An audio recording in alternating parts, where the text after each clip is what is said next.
Hello everyone and welcome to yet another episode of Anarchy in Lunaris. Today we are back with all 4 players, yay!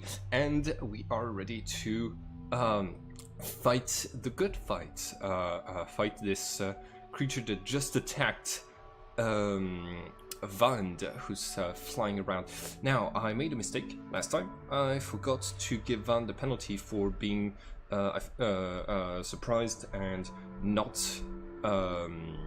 seeing where the attack was coming from. So Vand actually took damage from the frost attack before she managed to teleport out of its trajectory. Now, everyone has seen this like beam of frost crossing the air, hitting Vand a few seconds before she teleports out of the way, and just like striking clouds. Everything that every snowflake that the beam has touched has grown in size and become the size like of a nice shuriken that's just dropping to the ground now. And you still have you might not have seen where exactly the beam was coming from, but so you'll have to make rolls when it's your turn to see if you can spot it. Now would be a great time for everyone to roll initiative. Select your token and roll for initiative so that we can know who's acting first and things like this. And in order to do that, I am going to have to put this creature in the token layer, which shouldn't be too much of a problem. I'm revealing where it is, but you all don't know exactly where it is. Let's see. Yeah. So you're facing up against a creature that looks like a sort of blue creature that has wings and stuff like this. Just give me 1 second to roll for its initiative. Yes, 145. Okay. All right. Descending initiative. Dagger. As usual, you are the first to act. What do you do?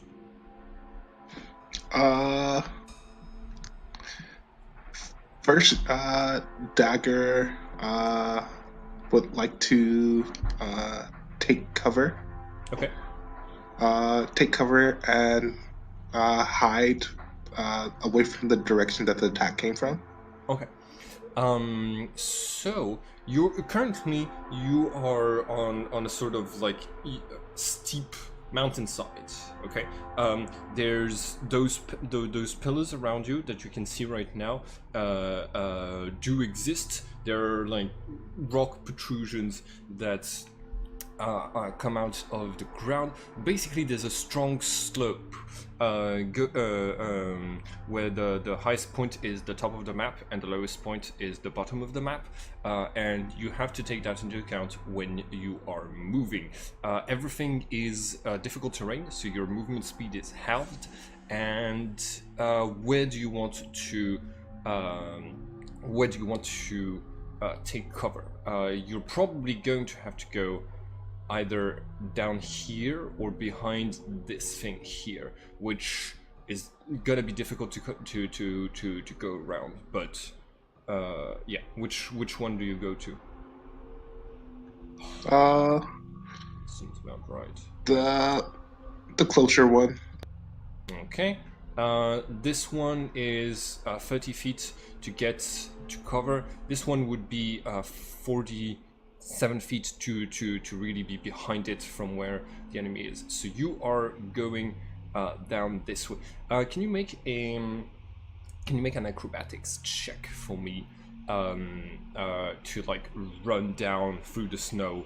Yeah, and your movement speed should definitely be enough to run all the way down, to run like 30 feet. Is it a fourth of your movement, though? That's what I'm wondering. Oh no, it's not. Okay. Oh yeah.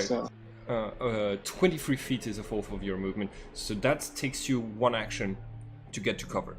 Go ahead and roll. I'm gonna say athleticism is going to be the one that's fitting here. Yeah. Sorry if I'm sorry, did you want acrobatics or athleticism? my bad. I wanted athleticism. Okay, they're both the same thing. Oh, okay. If So it matters. let's just keep this 102. All right. Yeah, you make it. Yeah, you don't trip. You don't slip.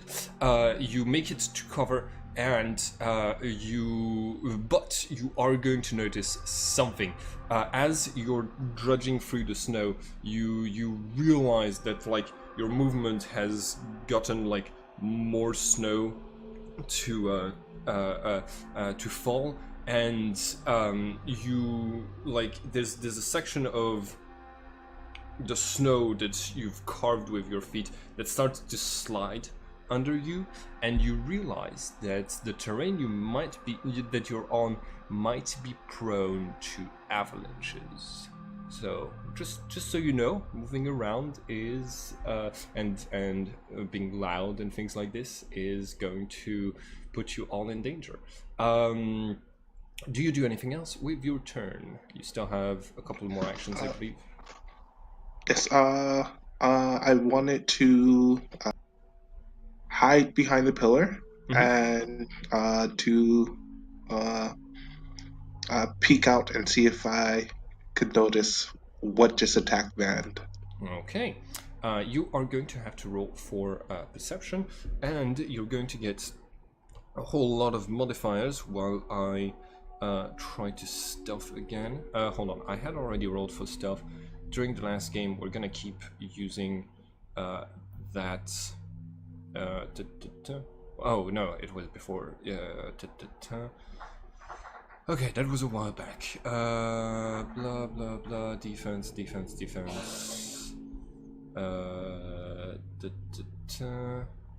I am sorry. Okay, no, I'm just gonna re-roll for stuff instead. Okay, Arctic Chimera. Okay, so you are since you are the one looking for it, you roll for search instead of notice, and I roll, I think, hide. Hide is the correct one. Yes. Okay. Ooh, open roll for me. Yeah, there's no way I can see that. You might be able to open roll, and there are a couple of modifiers present. So. I rolled. Okay, 106. Yeah. I think with all of the modifiers involved, you would not be able to spot exactly where it came from, and it's a shame because you're the one with the highest perception in this group. Okay, so yeah, you have no idea where the creature is. I beg to differ. I said I beg to differ.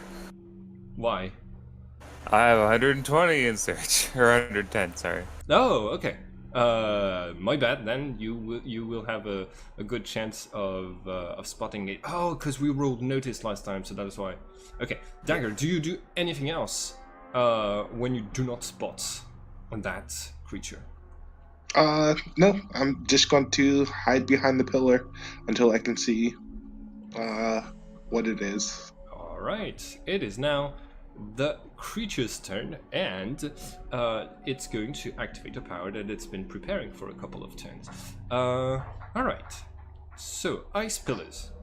As a defensive measure, this creature can modify the surrounding frozen ground to create a multitude of ice pillars. Those columns spring from the ground in an area approximately 300 feet long and 300 feet wide. So basically, more than all of the map that we're using, forming a region that allows the creature to hide from its enemies and confuse them in a maze of distorted and reflected images. I get bonuses to attack, dodge, and stealth and hide while this power is activated. And then Wait, was this like a magical ability?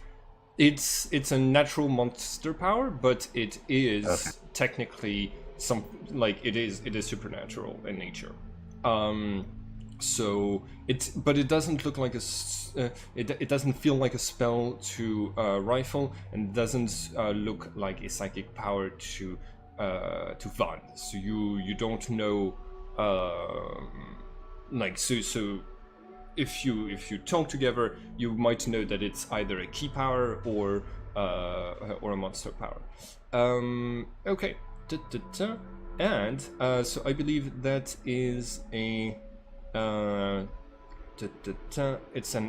it's a complete active action to do this. So that is it for my turn. I will attack next turn. Rifle, it's your initiative. What do you do?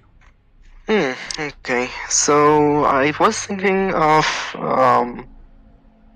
protecting Avelbees, Walter, but given that he made those weird ice pillars, I might do something else. If I'm able to locate it using magic, would the bonuses that he gain be nullified for Avelby? For Walter, because I share my senses with him. So technically, if I detect the monster with magic, he should be able to see it as well. Yes. Okay. Since you're sharing your senses, that is going to include magical detections that you have. So go ahead. So which spell are you casting? Okay. So I'm still thinking a bit about that, but it's the necromancy spell to detect. Yeah, I think so. Yes. Okay. I will cast it in as intermediate level. Okay. So I have the range in meters, okay, but not in feet. So it's about 3 times. Yeah, it's about 3 yeah. times as much. Okay. So it's about 150 feet. Okay. It's necromantic detection, right? The level 18. Yeah. The level 16 spell. Okay. Intermediate, 150 feet. Yeah, that is more than enough to. The creature is inside of that. It allows you to detect the presence of any creatures around you, whether they be living or undead. Okay, cool. So I have to pass a mystical resistance test. There's one important thing though. You can't maintain a what's it called? Okay. Do you share your senses with Walter as an innate spell or as a no? Okay. So I maintain it. It's a daily spell, so I maintain it pretty much all the time. Okay. In this case, he will immediately be able to sense it if you detect the chimera. All right. Okay. So it's mystical resistance 160 for me, correct? Yeah, it's 160. I don't know why I wrote 140. Okay, it's okay. Okay, I need to roll 95 or more to get that. And I do not. You are able to detect. You're able to use your magic to detect where it is. So basically, you reach out, like you cast this spell that's like gives you the location of your friends. Would your friends try to resist this or not? Because you Walter, Vand, and Dagger, spell is being cast on you. Do you try to resist being located as well or not? I presume that most of whenever you cast a spell, you'd like communicate it to me through essence, which is like immediate and perfect. So no, I'll say I won't. Yeah, right now I can only communicate to Walter and Vand instantly. Okay, so you're also maintaining that spell, right? It's not... Yeah. I have quite a lot of spell that I maintain. If they're daily spells, it's okay. Yeah. Those are all daily. Okay, cool. In this case, yeah, you okay. I just wanted to check. So I think like unless Van or Dagger says so, you know where they are.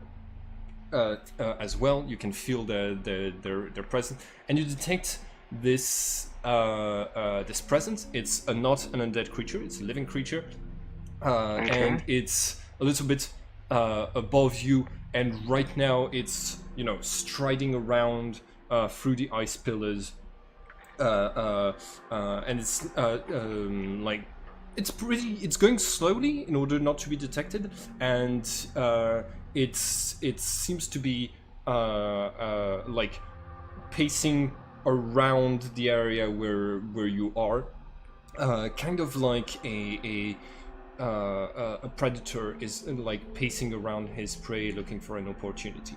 That's what you are able to detect. Okay. Walter, you immediately sense where the creature is. It's uphill from where you are, but it is still within those like ice pillars and stuff. Do you do anything else, Rifle? Nope. Okay. Vand, it's your turn. You have vantage point. You have seen the trajectory of the beam, so you might be able to detect where it is coming from, or Rifle might have given you a sense of where it is if he communicated. I can communicate with him, but I don't share my senses with him. Okay. So, Vand, what do? You're still flying. Yes, I'm gonna see if I can search for it. Okay. So you are going to roll for search. You get. Can I give him a little bonus? Like tell him where to search? Yeah, that's what I was suggesting. Okay. So it's not raining, but it's snowing, so you get the -20. Target is target is appropriately camouflaged by the environment, so you are at -50. No, -60. I am. Oh no, -50. Observing character is alerted, so you actually get +20, so you are at -30. And I do not have, and you have the height advantage because you're flying, so it actually goes back to a modifier of 0 for you. Okay, cool. And I am going to roll. Okay, so you are going to get a. Let's see. I think you're going to get a +30 for a rifle indicating where you should look. So just roll with a +30, and I am going to roll to hide. What size am I? I'm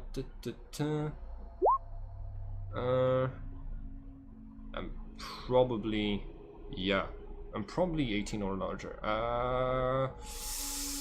Oh my god, why are there so many modifiers to everything? Give me 1 second, everyone. Sorry about that. Okay.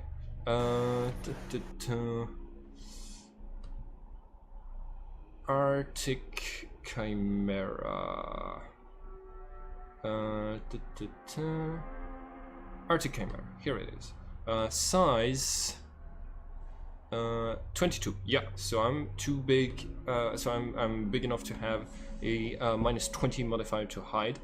So -20. I'm not doing it in front of someone. I have an appropriate hiding place, which is already taken into account in the modifier. So that's +40. So that's just a +20. And yeah. Okay.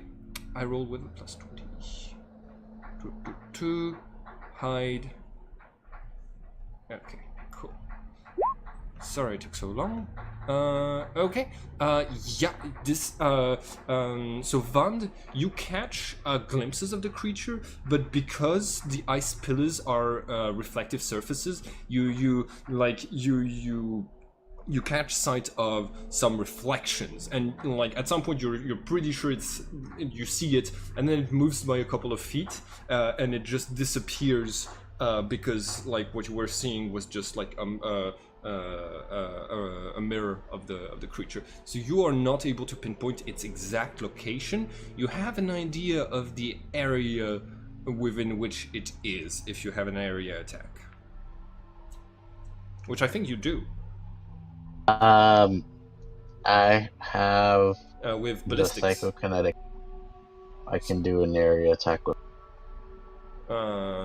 You have ballistics, right? No, I don't. I do not have. Okay. I will try to go for a psychokinetic trap and do an area attack. Where I think. Oh yeah, that is definitely an option. So you are going to have to take a penalty to do an area attack.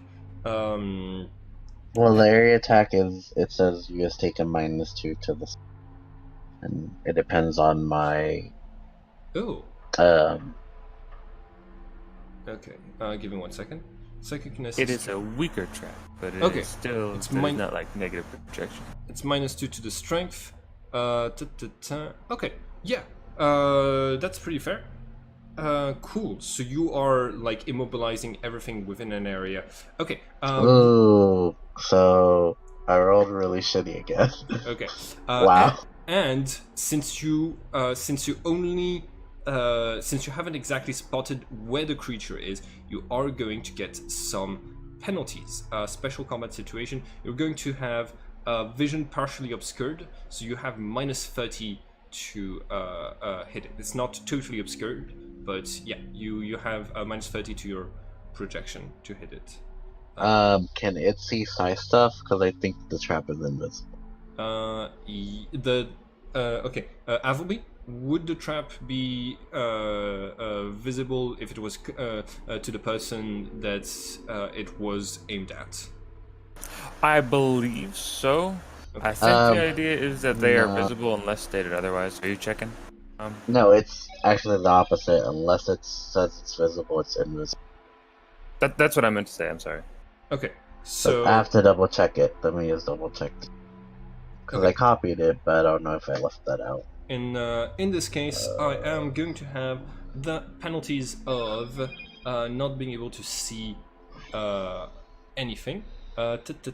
So I think that's a -90, but I've got bonuses to dodge. I think I've got a +30 to dodge while I'm inside of the ice. No, +40 to dodge. +40 -90. That is going to be a -50. Okay. Okay, so yeah, Ooh, 2. well, I hope I get close enough, because I only have a 14-foot, Uh, 15-foot range. Okay, so that is a +0 modifier to the critical, and so -147, and okay, so 83, you are able to hit it, both because it doesn't see the attack and because it fumbled. You pass by 120%. If you pass by 120% to trap, blah blah blah blah blah. Directed attacks, offensive, defensive, trapping. Okay. Here is trapping 2. Okay. So you. Okay. If the attacker receives a result of less than 100%, no. Okay, so you're just at the regular modifier of -2 because you're doing an area attack. And I roll strength or agility to escape, I think. Yep. Ooh, yay! Alright, my agility is 13, so I'm going to be rolling that. Wow! 20! I passed by 1 point because you rolled a 19. So yeah, you use your mind to you project your mind into the area where you think the creature is, and you immobilize everything with your telekinesis. But like in the last instant while your power is deploying, you catch something that's moving, and it just slips out of out of the grasp of your psychic power before you are able to close in on it. So that is it for your use of psychic of powers for this turn. Hold on, just one thing. It was the second attack that would have brought me down to 60. That is still not enough to modify anything. Do you do anything else with your turn? Fund. No, I don't have anything else. Okay.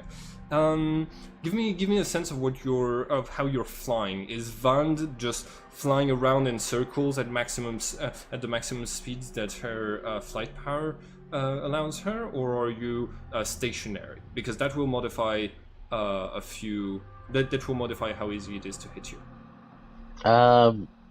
I assumed she was just standing there, like looking, so not moving very fast. Okay, so you count as having the lower like you don't count as having your normal flight speed because you're stationary. Which means it's going to be easier for you to spot it, but it's going to be easier for it to hit you. Okay, that's it for your turn, Walter. It's your turn. What do you do? My turn. All right. First thing I want to do, search for it. I technically know its general location or the exact location by rifle. Yes. Okay, if I know its exact location, I'm going to spread my wings, which I cast on myself, sorry rifle, and fly to where I know. Yeah, I saw that. Okay. So you are able to fly directly to its position. Rifle, don't forget to maintain this spell every... Oh no, it's a daily spell, never mind. Which one? The wing? Acquire a natural capacity. Yeah, it's a daily spell. But the detection I will need to maintain it each round. It's your magical girl transformation, FLB. I know, but it happened last time, so I don't have to describe it again. That is true. I'm just saying this because there's I've been watching, what's it called? Shira and the Princesses of Power, and I can see a lot of parallels between some of the player characters and some of the NPCs. Okay. So I haven't heard this transformation, so I'd like to hear the description. Avilby, if you would be so kind. Oh, well, I didn't actually have anything like that planned. All that we did was grow him some big feathery wings, so he had spots in his armor, and they just exploded out, and there was a bunch of feathers everywhere, and now he has wings. Okay. It doesn't spin around or anything. So they're like angelic wings? I believe that was the case. They were black. They were feathered wings, or did you make them webbed wings? You described it once, but it was a while ago.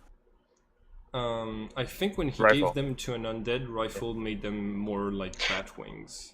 Oh, wait. When I gave him to an undead, but it was because it was more in team with the rest. If Walter wants feather, I can give feather. Okay. He didn't really have a preference. Walter, you your capacity to fly is more it's natural flight, not mystical flight, correct? Yes. Yep. Okay. Correct. There are strong winds here. Vand is having to struggle against them, but Vand is using supernatural flight. For you, you're actually going to have to take off, heading away from the creature, and then fly back around towards it. So I am going to require a difficulty 80 acrobatics check to make it properly to the creature. And I might have just wanted to jump. And why is this not playing? Okay, I think there's a problem with... Yeah, there's a problem with the music. Wait, I hear the werewolf call that. Okay. I do not, and since Ah, no. Okay. It seems, yeah, I've been logged out of Roll20, so I'm logging back in. That happened to me too. Mm-hmm. Okay, so werewolf combat is active. Yeah, I hear it now. Okay. And playing combat music as well. Okay. So, do difficulty 80 acrobatics to make it there, Avelby? What? I got a 42. Okay, so you use one of your actions to move, and you're basically, because of the strong winds, you're unable to make it exactly to where you to where the creature is, and you're going to crash into some ice pillars along the way. So you are, yeah, your armor protects you from that damage, but you have lost one of your actions to movement, and you're still not quite where the creature is. So what do you do instead?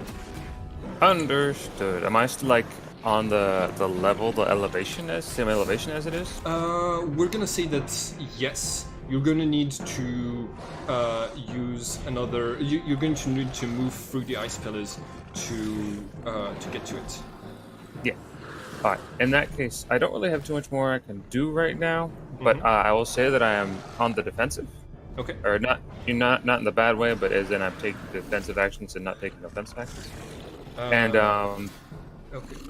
So you get a plus 30 to your defense. Well, if I did that, I couldn't even have made a move action. I just yeah. mean like the plus 10 to defense, minus 20 to offense. Minus 30. Oh yeah, maybe minus. Yeah, it's a minus I'll 30. That's- Okay, good. Do you you still have some movement if you want to move into contact with the creature this turn? Yeah, I was gonna say I thought that like that took all of my movement to land. Yes, if I have some more movement, I will totally direct myself towards the creature. Okay, cool.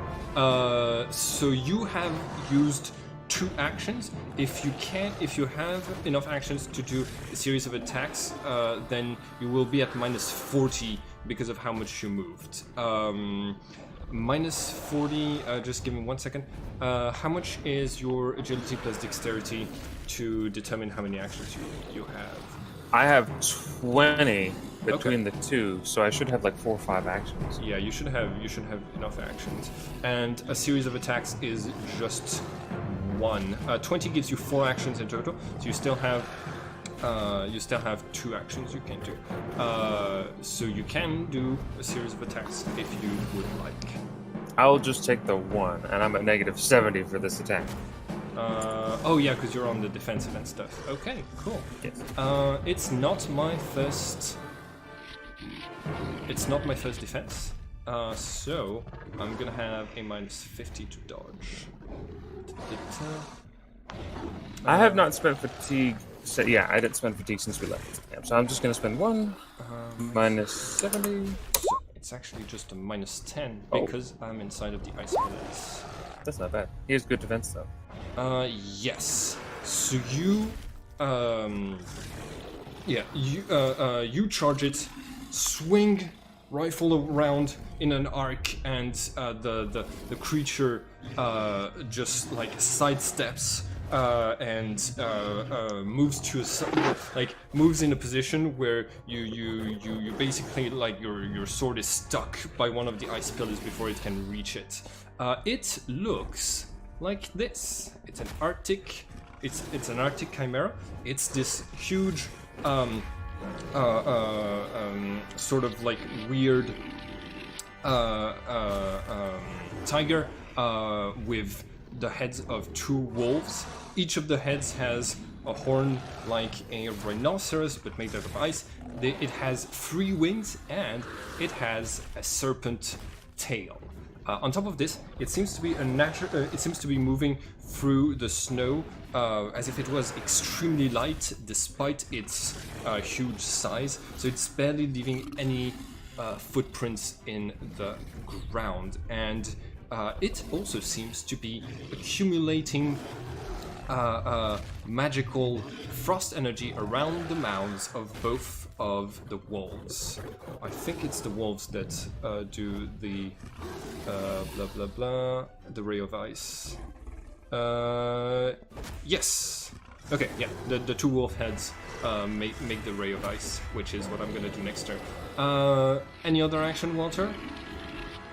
Nope, that is the end of my turn. Okay, in this case, everybody roll for initiative once again. Okay. Still pretty high. Dagger?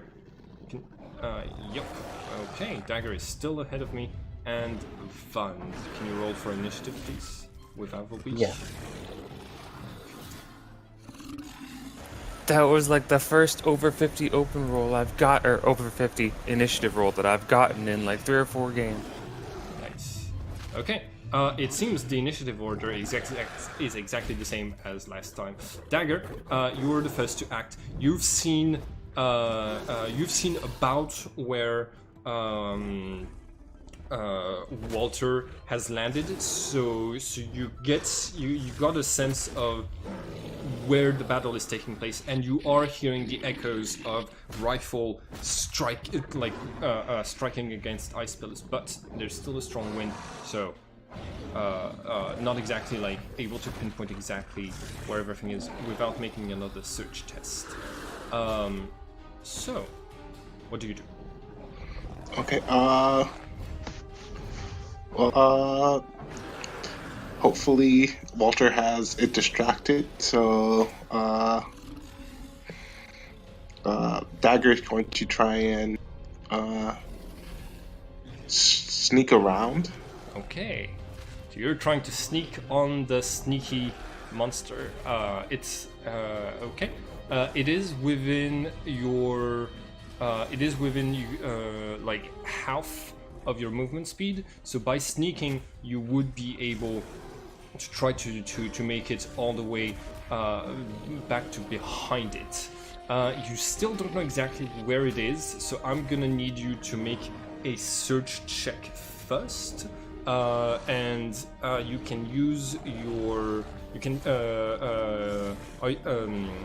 and I'm going and you can actually make 2 rolls because you're going to do one based on hearing and the other one based on sight. Minus 20, minus 50, so minus 30. Okay, yeah. You are rolling at minus 30 for the sight one, and at no modifier for the one that's based on hearing. Okay, so your highest one is 142. Is this one the sight or hearing? Hearing. Okay, so I am gonna have to use the hide modifier without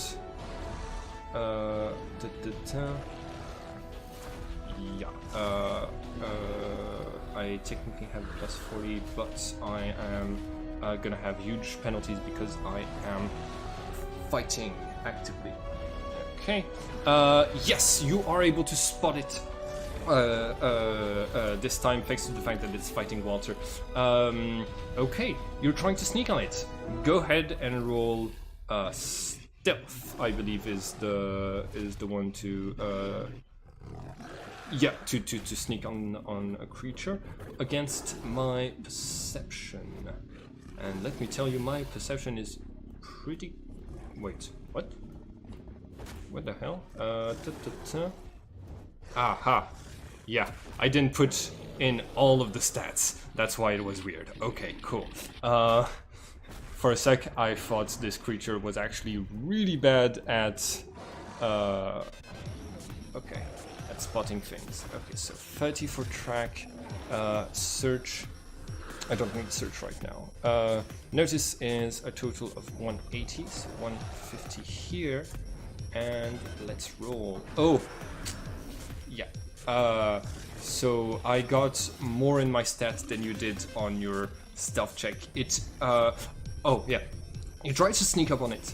You're like you're behind it. You're pretty sure you should have this, and then its snake's tail turns around and looks directly at you, and the creature moves in a way so as not to be flanked, as it's immediately aware as soon as the snake's tail spots you. It has no penalties for being snuck upon by from the back, thanks to its serpent head. So, oh yeah, and I don't get penalties for flank attacks. Okay, cool.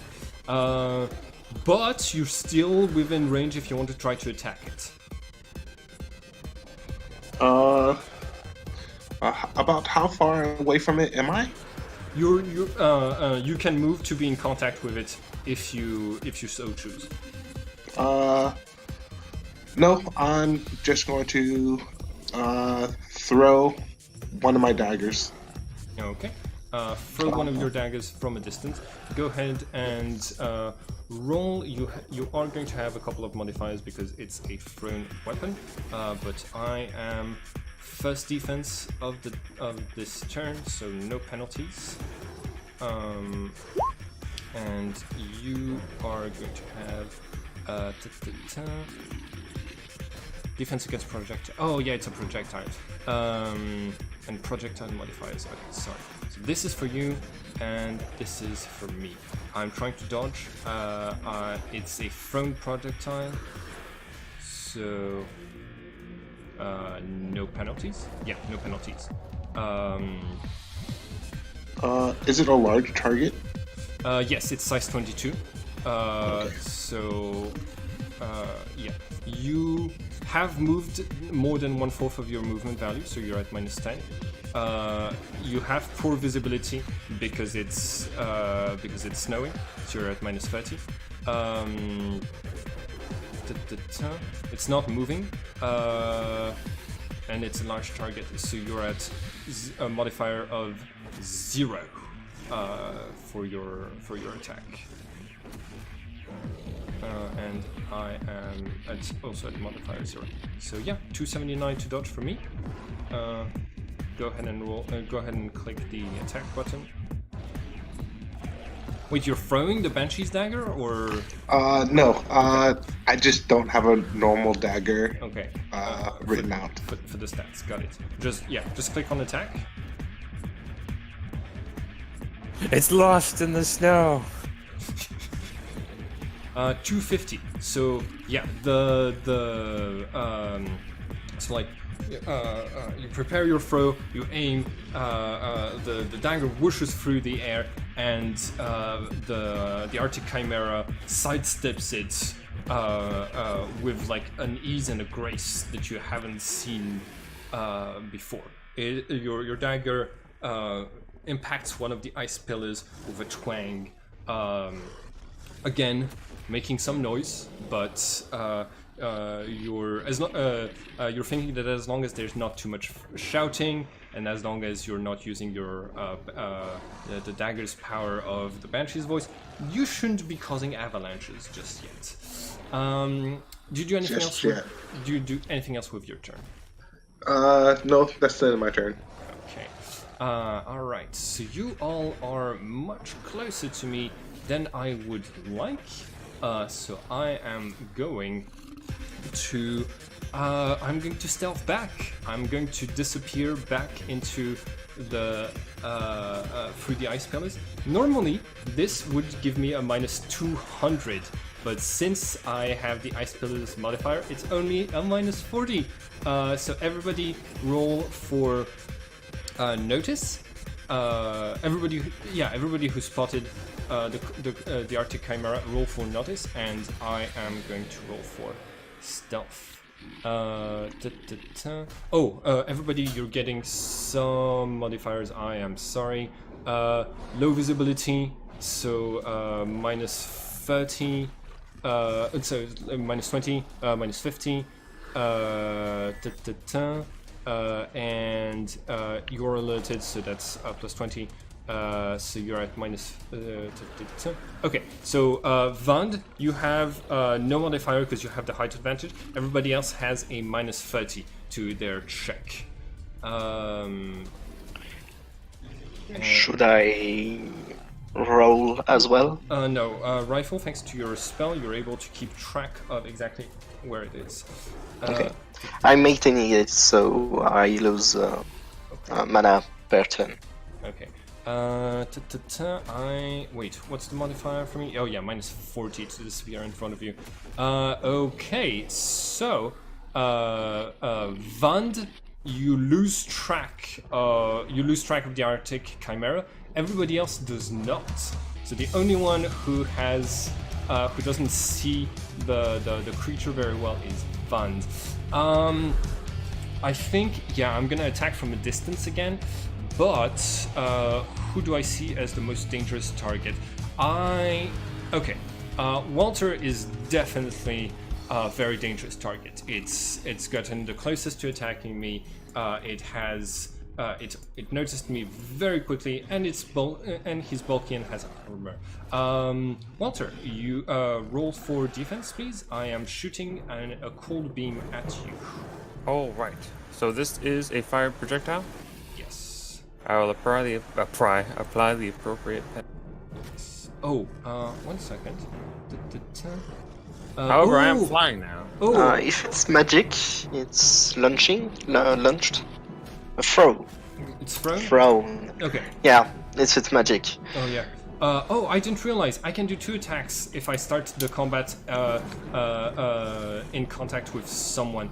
Walter, I'm going to do a first attack with claw and bite. The claw and bite, that will make my block a 264. 264, okay. Not using any fatigue. Okay. Yeah, you are Counter-attack. you are able to block, and you could counterattack before it disappears. You're right. This is a new turn, isn't it? Yes, it is a new turn. All right. I will throw my counterattack. Okay. How many attacks are you going to do this turn? Just the one. Okay. In this case, then you get a plus. Let's 30? See. No. That is a difference of 30 points. You get a plus 15 to your counter attack. Well, that 234 was with a negative 30, assuming it was a ranged. Yeah. In this case, you get 15 plus plus 30. Yeah, you get plus 30. Okay, cool. Okay. I'm also gonna blow fatigue points. All right, fatigue points. Nice. This is my second dodge of the turn. So I'm at plus 40. I roll low. So I'm at 15 because I'm in the ice pillars. Ooh! No. Wait. What? Yeah. I rolled I it. think it seems that you have spent 15 fatigue points. Yeah. I did not. I put it in the modifier. Okay. Yeah, but you put blank in. You put blank in the fatigue.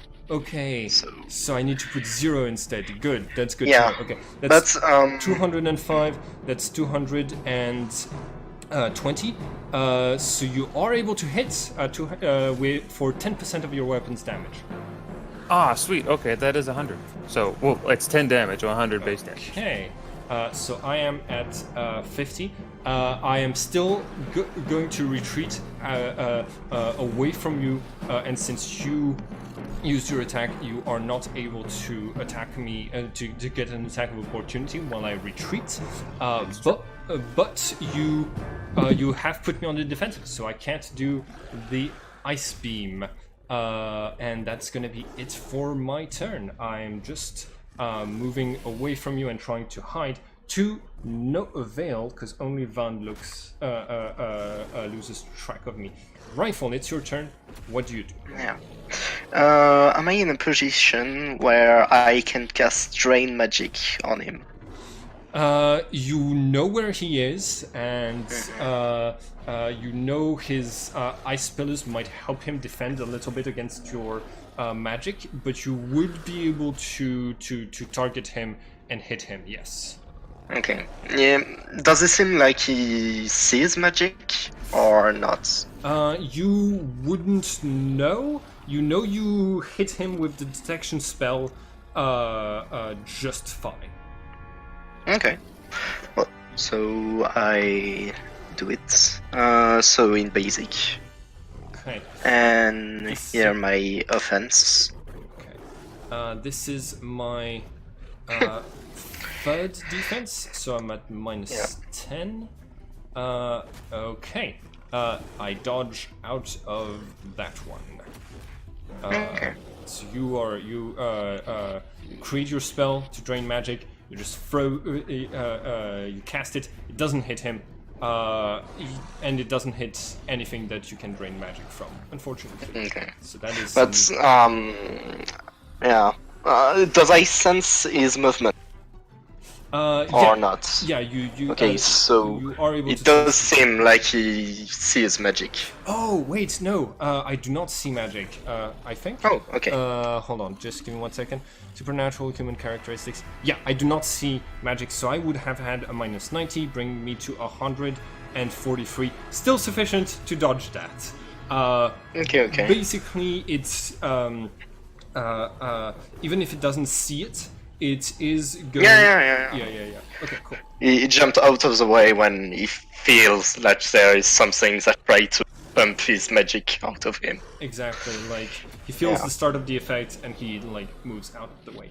Okay, it is now Van's turn, unless Rifle has anything else to do, which I don't know. No. Okay, cool. Can I try and notice where it's at? You Or search for it?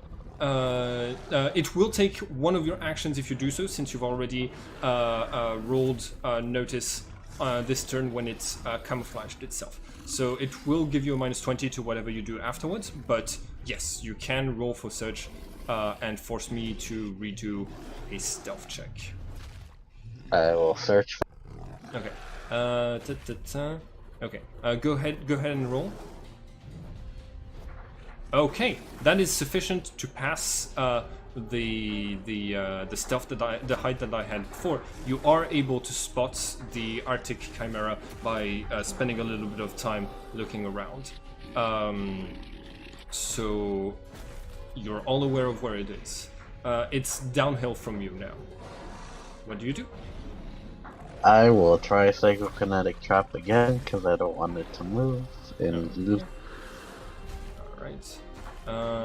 Since it's okay, so it's invisible to me, so I'm at minus 90. On top of that, it's the fifth attack, so I'm at minus 75, plus 40, and minus 35, minus 125 in total. Okay, that is going to hurt. Okay, 114 to dodge that. actually, I'm going. Yeah, I'm gonna use Psychokinetic Trap. Where? Okay.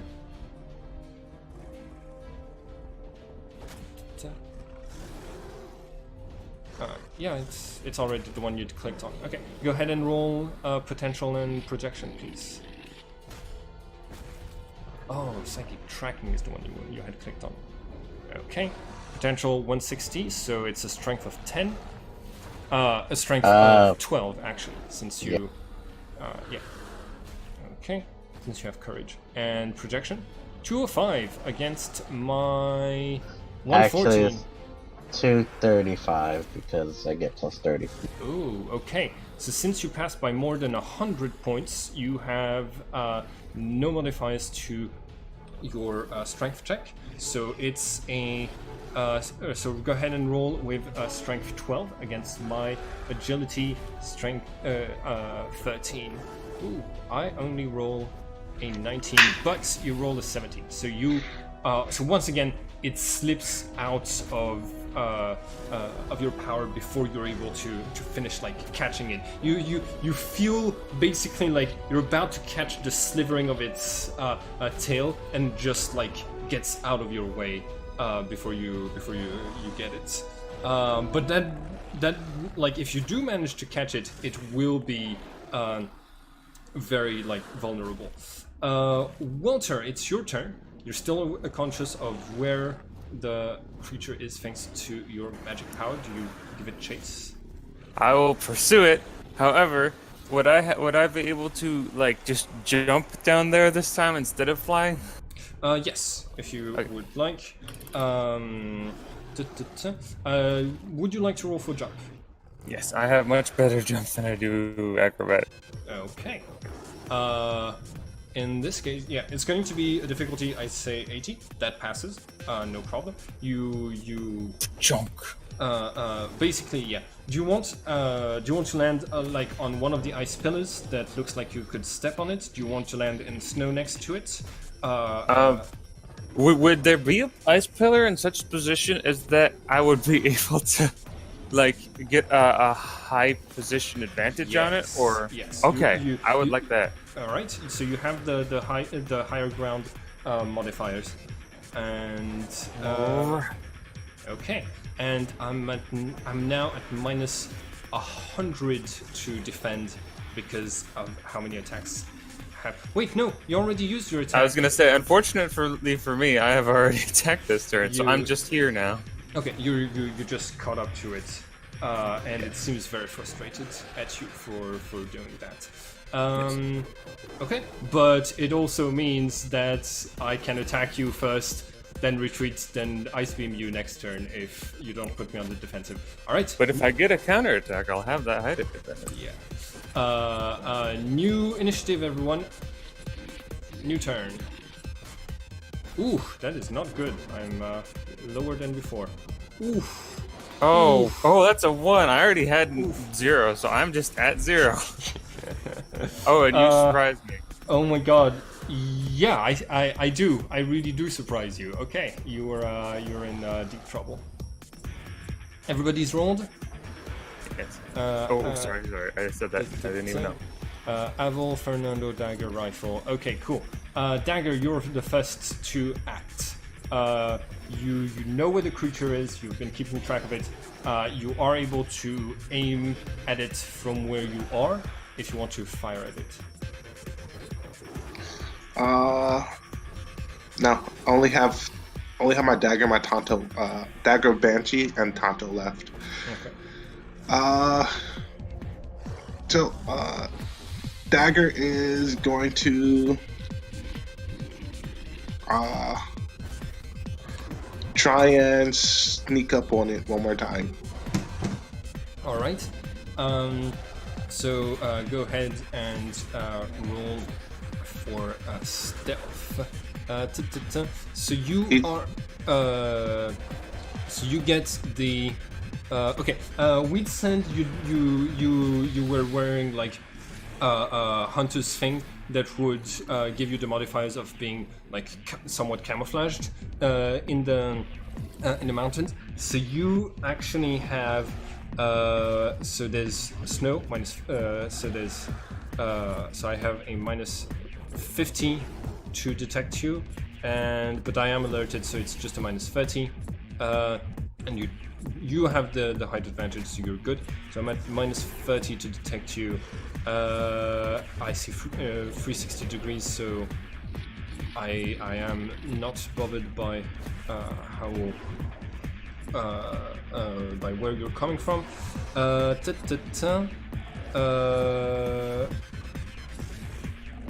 Yeah, there is there's an appropriate hiding place technically with the ice spells. So you roll with plus 40 to your stealth, and I roll with a minus 30 to my notice. Okay. Right. Okay, I have no idea what happened. I think you might have added a plus. Yeah, you wrote plus 40 in the modifiers. You just need to write 40 instead. Okay. If you write plus, okay, it makes everything bug out with Roll20. So just redo it, but with a modifier of 40, not plus 40. Ooh, alright. So you are able to sneak up on me despite my 360 degrees vision. Okay, so we're going to say Walter landed here, and you make it all the way to the back.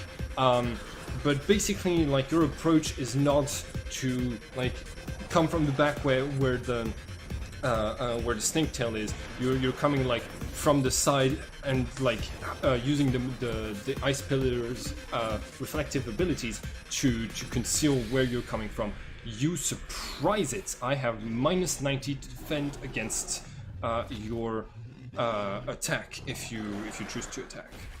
Yeah, don't let it yes. shank me. Okay. I'm going to use all my my 3 attacks, my main hand, my offhand, and my taekwondo kick.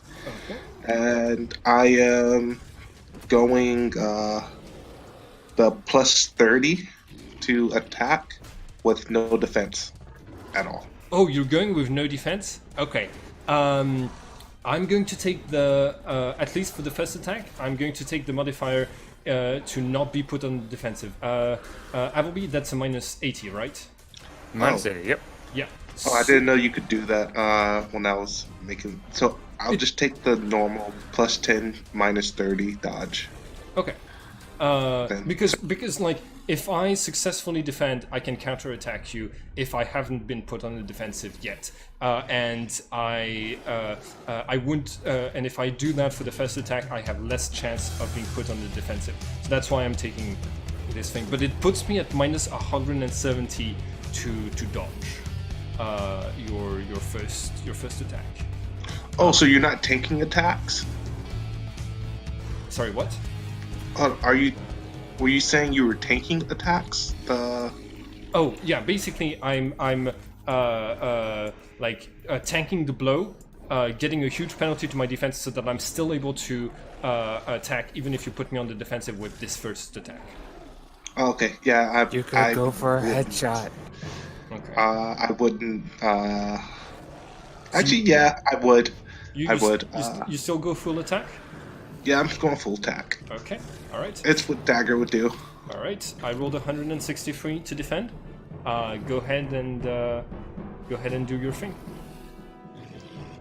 Is that with both the -80 and the -90? Yeah, it is. Oh my goodness. But I have a +40 to defend because I'm in the Shadows. I mean, no, in the swirly storm thing. no, it's in the ice pillars place. Oh. Whoa! I don't know what I just did. I'm sorry. Yeah. Can you click on attack dagger? On when you go to the chat bar, yeah, you click on attack. Ooh, nice. Okay. Yeah, I was just putting in everything. Sorry. Okay, that's good. So yeah, yeah, with your +30, that's really good. So you do 120% of your weapons damage. Oh wait, no. I have armor, I think. I have 1 armor piercing. Okay, wait, hold on. Oh, yeah, no, I don't have. My armor only protects me against electricity and cold. So, you do 120% of your weapons damage, which is how much damage does your dagger do? 45. 40. Okay. Okay, hold on. 120 times 4.5. 0.5. That is going to be. Yeah, that is going to be 54 points of damage. So I am at 101. Okay, you take your dagger, you slash across its side, you break off parts of its crystal wing, and it's starting to bleed on the ground.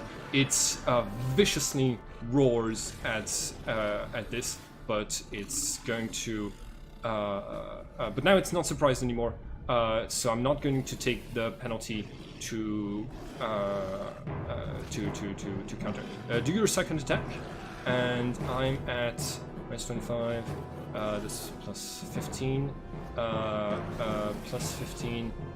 Okay. And I'm not surprised anymore, and I'm not on defensive, so it's just a modifier 15. Okay, cool. I dodge this attack and I counter attack, and you have no defense. So that is a counter attack with plus 25. No, wait, no. So like plus 10, and you don't have any modifiers. And you don't have the option to roll. So I do 230% of my weapons damage. How much is your armor against cut? 1. 1. Does that include? I think the. I think in the. Oh yeah. We forgot to mention this. You got a fur armor from the village. Yeah. That helps you camouflage yourself, and that gives you some protection. It's quality 0, but it does give you another layer of defense, even if it does give you penalties to movements and other things. Can you? I'm gonna let you like add that to your character sheet, but I'm sorry we forgot to mention it before. I'm looking for it right now. Armor. Fur armor gives you an additional 2 against cutting. So you would have 3 against cutting. So I only do 200% of my weapon's damage, which is 120 points of damage. Yeah, you take 120 points of damage. That's not usually fatal to a Duke's wrist. Ooh. I'm sorry, I forgot one thing for my last attack. It was a critical as well. What do you mean? It was an open roll? Because I have Eyes of Death. Oh yeah, critical. That is true. Okay. Yeah, so we're both doing a critical on each other. How many damage did you do? You did 54 damage. Okay, roll 1d100 plus 54, and right after that, roll your physical resistance. Okay, so... 93. You might actually do a pretty good critical on me. Plus 120. Okay, so you do a critical of that is going to be 28. That is going to be 28. Okay, roll for physical resistance. Oh wait, does that mean he would have taken 30 less damage? Yes, it does technically mean that you would have taken 30% less damage, which would have put you... Okay, no, technically minus 45% of the weapon's damage. Let's just say minus 50, just to make it simpler. So you only took 90 points of damage. Okay. Which brings you to 100, and you're able to resist the critical, no problem. We said plus 30. Okay, so you are at 45 life points instead of 15. Cool. You're on the defensive. So it's my turn, and I am going to try to...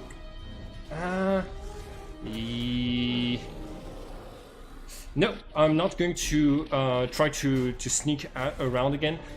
Too dangerous. Hasn't been working very well for me so far. People keep detecting me. Instead, I'm going to throw my Ice Beam probably at Vand, because Vand is... because I'm sensing that like Vand is doing something dangerous. But before that, I need to check my other power. Okay. Okay.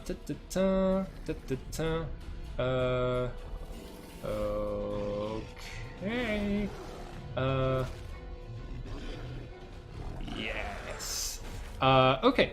The Arctic Chimera, sensing that it is in a lot of danger since the last attack, is going to howl with all 3 of its heads, but it is a sort of like weird ultrasonic howl, so you Vand, you don't perceive anything.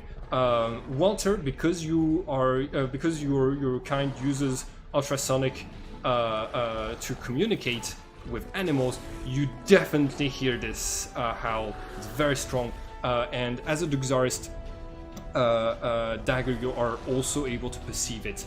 And the howl, instead of fading into the mountain, is actually starting to get amplified by the pillars, who are starting to vibrate more and more, as if they're, like building up something. So it's just like boom, boom, boom, boom, boom, boom, boom, boom, boom, boom, boom, boom, boom.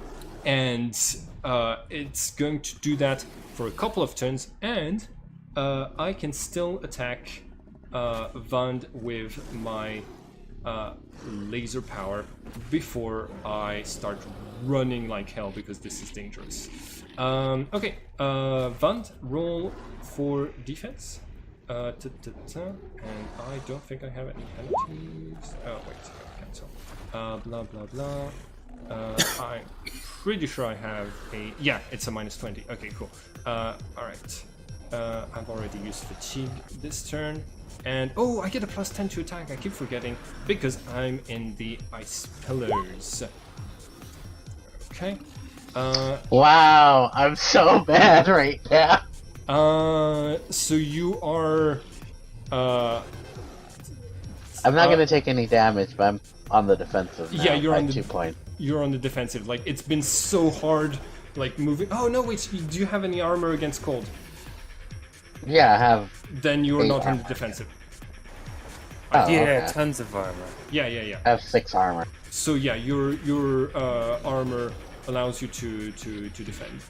And because you spotted the Arctic Chimera, you don't have any other penalties for its attack. Yeah, you dodge the way out of the ice beam, and you're not on the defensive. And the Arctic Chimera is going to start running like hell.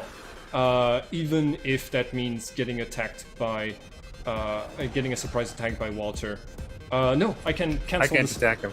Yeah, because I surprised you, so I'm just going to surprise you by running away. You're very surprising. Yes. Okay, so my movement is 13. Can somebody check how many feet that is, please?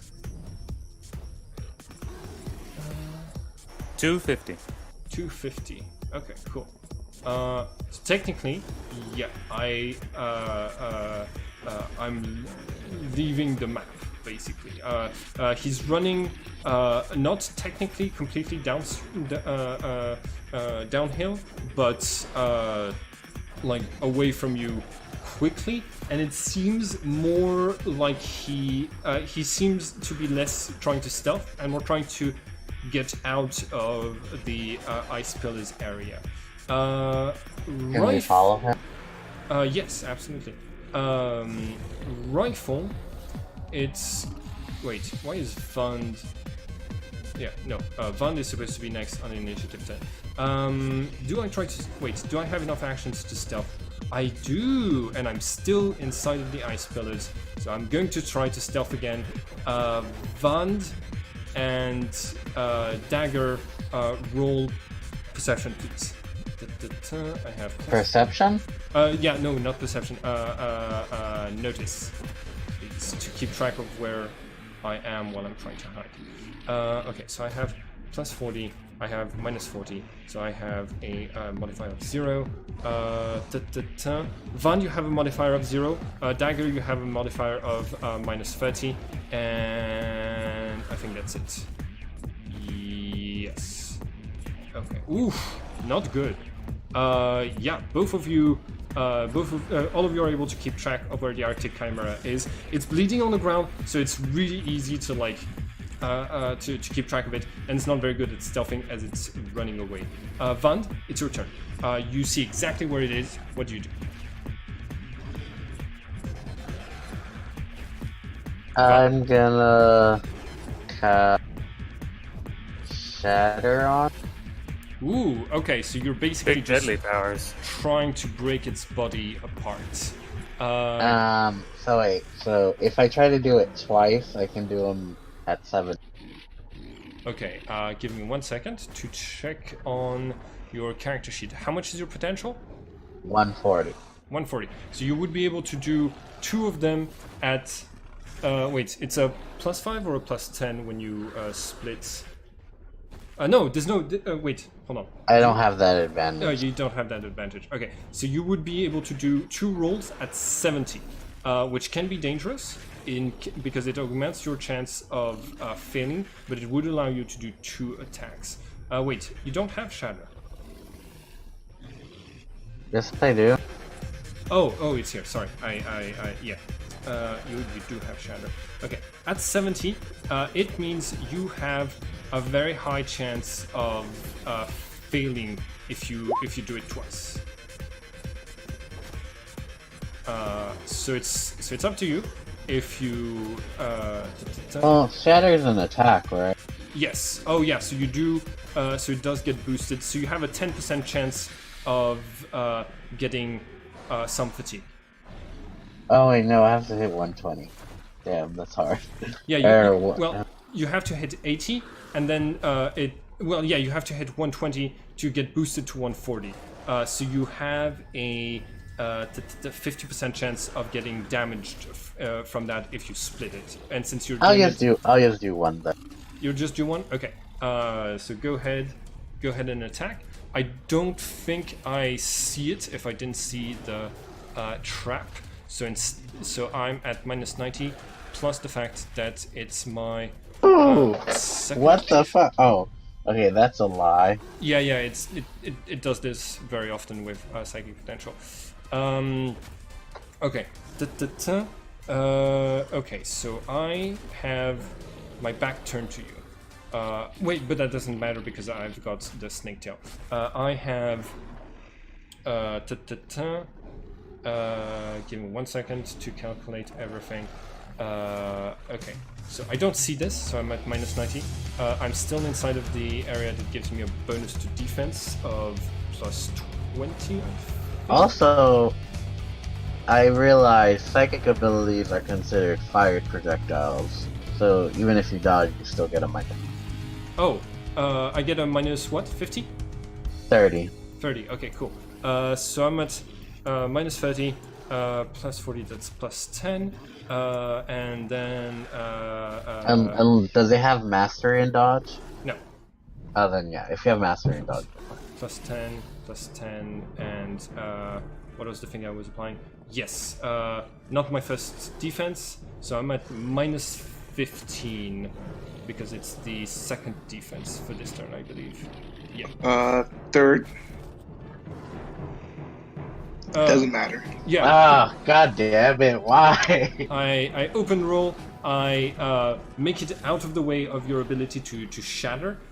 Okay, you are going to hit one of the resonating pillars, which completely shatters in a storm of needles, of ice needles that basically just like destroys. All of those needles get stuck on the other pillars in the area, and you see that if you are next to one of those pillars when it blows up, you are going to be in a lot of danger. It also means that you are aware that the more the pillars are resonating, the more dangerous it is. But only you have spotted this from your height advantage. Your friends on the ground don't know about all of the danger that they're in. Do you do anything else with your turn? I will fly towards it as much as I can with my 10. Okay. You will fly towards the Chimera or your friends? The Chimera, keeping the same. Okay. It has more movement than you, so it is slowly getting away from you, but you are able to catch up to it. So, but you are like staying on it. Okay, and that's gonna be it for your turn. Do you try to say anything to your friends through either your communication with rifle or through shouting? I tell them to. No. No? Yeah. They'll figure it out. Okay. They'll figure it out one way. She's very courageous. She's like, I gotta finish this fight, or I'm gonna get negatives to everything. If I. Yeah. Those are her exact thoughts. Rifle, it's Okay. your initiative. What do you do? The creature is getting away, but it's now wounded, making it less likely to dodge, and it is now fleeing from you, and it's already been attacked a few times, so you're very likely to hit it. Yeah, but as I share my sense, Walter, I think that whatever the creatures did, it's not really a good thing. So I have a question. Yes. Even if I am sword, can I spend fatigue points? I think we established that you can to boost your magic only, not to Yeah, anything okay. else. Okay. Yeah, I think it would be like too much of a disadvantage if, on top of being a sword, you couldn't spend any fatigue points Well- and stuff like this. So Okay. we're gonna say you are able to exert yourself to boost your magic accumulation. Okay. So yeah, so I spend points to do this, and I spend 120 points to cast the spell in the basic form, and I cast it on dagger. Okay, all right. Okay, so dagger. Do you accept the spell? Yeah. Okay. So, here what I'm giving to you. So, you got enhanced movement 1. So I got what? plus 1 movement. Plus one movement. You got underground movement. So you can dig underground and do whatever you want. And you've got a plus 10 initiative. And I'm also giving you a new attack that is basically a sort of tail that spring out of you, and you can attack with that.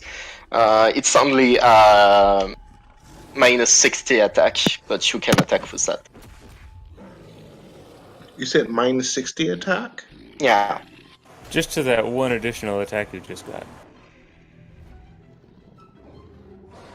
Okay. And that's all, because I can't say anything more to you because I don't have a spell to communicate with you. So this just happens, and you don't hear anyone say Yeah, but- nothing.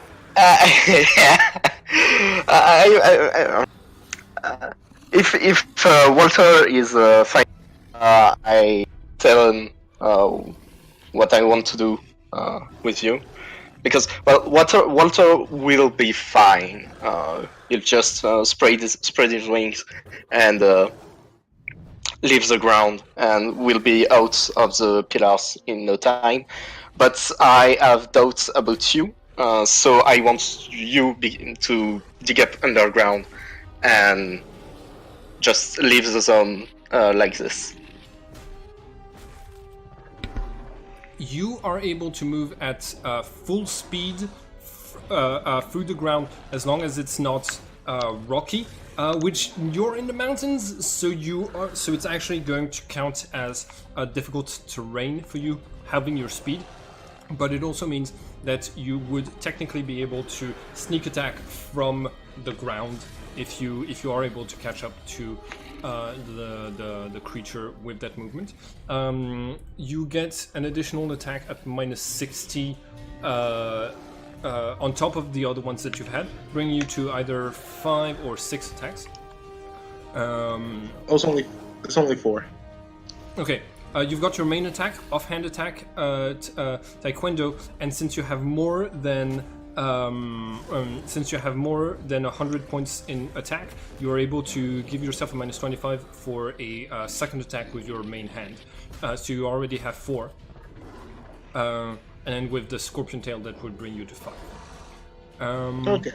Okay. Man, I never count that 1 from 100.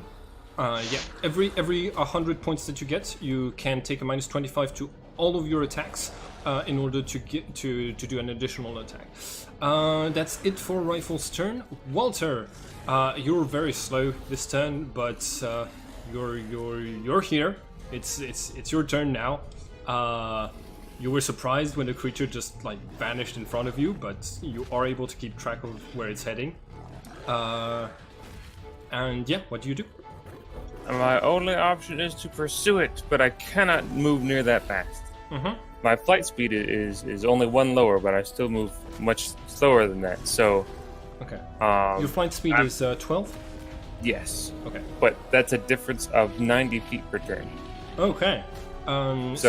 So it's so you're okay. So you start to take flight. How close are you staying to the ground and to the ice pillars? I am gonna take I want, since I know I'm not gonna be able to catch it, I want to get a vantage point on it where I can try to at least track it through the snow. So I'm gonna take at least a 20-foot leap into the air first. Mm-hmm. Okay. Roll jump. Jump is easy. As long as I don't fumble, I get 20 feet. Okay. Up. That is not a fumble, so you should be. That is a 6, but you should be able to get 20 feet if you say so. Yeah. So you jump into the air. The winds immediately start pushing you towards the ground, but you are able to maintain flight, and you head towards where the creature is. So since there's a difference of 90 feet, yeah, it's gotten 90 feet away from you, but you are able to track it to give chase. You said you were 20 meters away from the ground. 20 feet. 20 feet. Okay. So about 10. No, slightly less than 10 meters, 7 or 8 meters. You're still within range of the needle storm for when it activates. That's good. Okay, new turn. The pillars are vibrating more strongly. Dagger, you're the only one who's left at the point from which the creature launched it. You can feel that you're at the center of something dangerous. New initiative, everyone.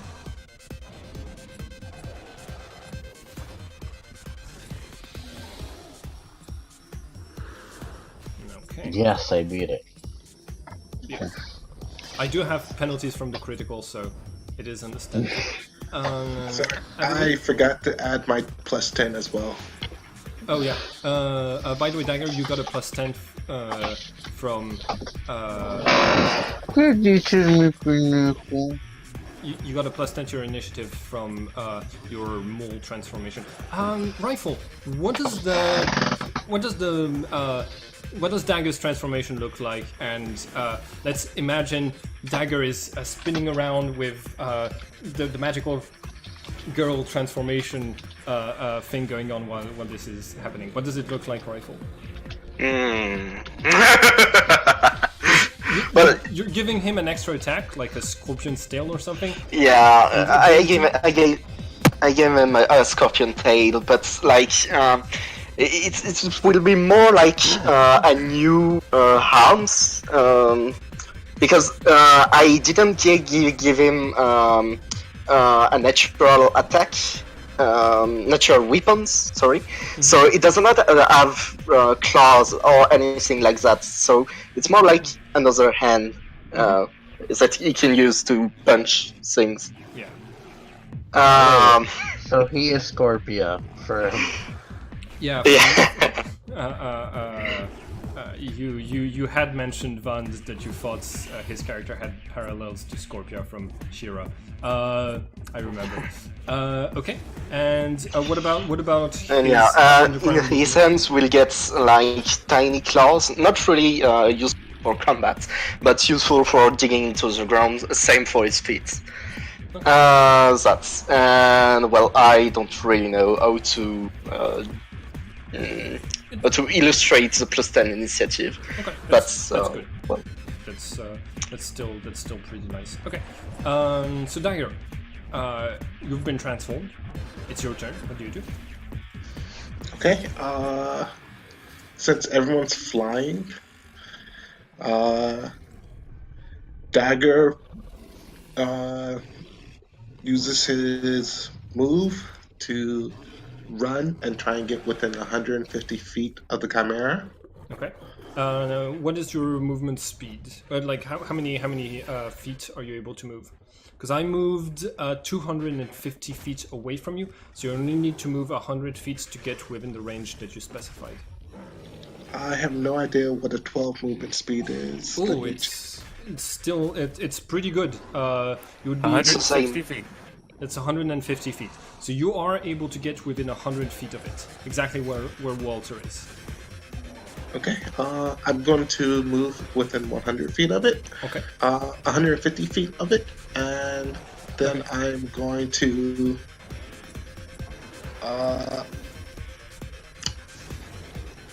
yell like a banshee. Okay.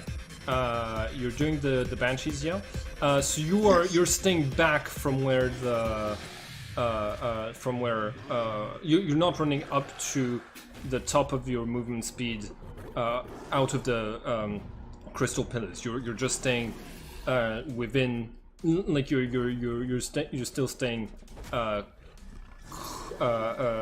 like you're not moving at your maximum speed, right? No, because I have no idea about the crystal pillars. Oh, okay. Well, you do, because you're a Dexarist, so your ears are able to pick up on the fact that they're vibrating more and more, just like Walter did. Okay, well then, yeah, I'd move out of them. Okay. You are not all the way out of them because they're a 300 by 300. Oh no! Technically, you would. I got confused by something. Never mind. You're not out of them completely there. None of you are. Maybe Vand is high enough in the air to be out of the area of effect, but that's it. Okay, you're making your way there. You're within 100 feet of the Chimera. That took one action, so you have -20 to whatever you do next. What do you do? Banshee scream? Using... Sorry. Yes, the banshee thing. Okay. Banshee scream. Okay, that's a. I don't believe that is a visible attack.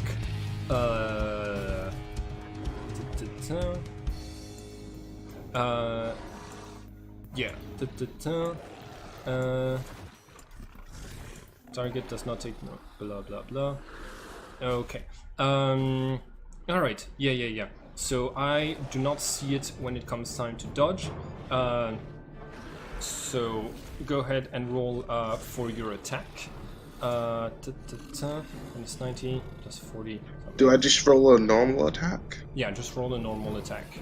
Okay. To see if, like, you still need to connect. You still need to aim with your screen.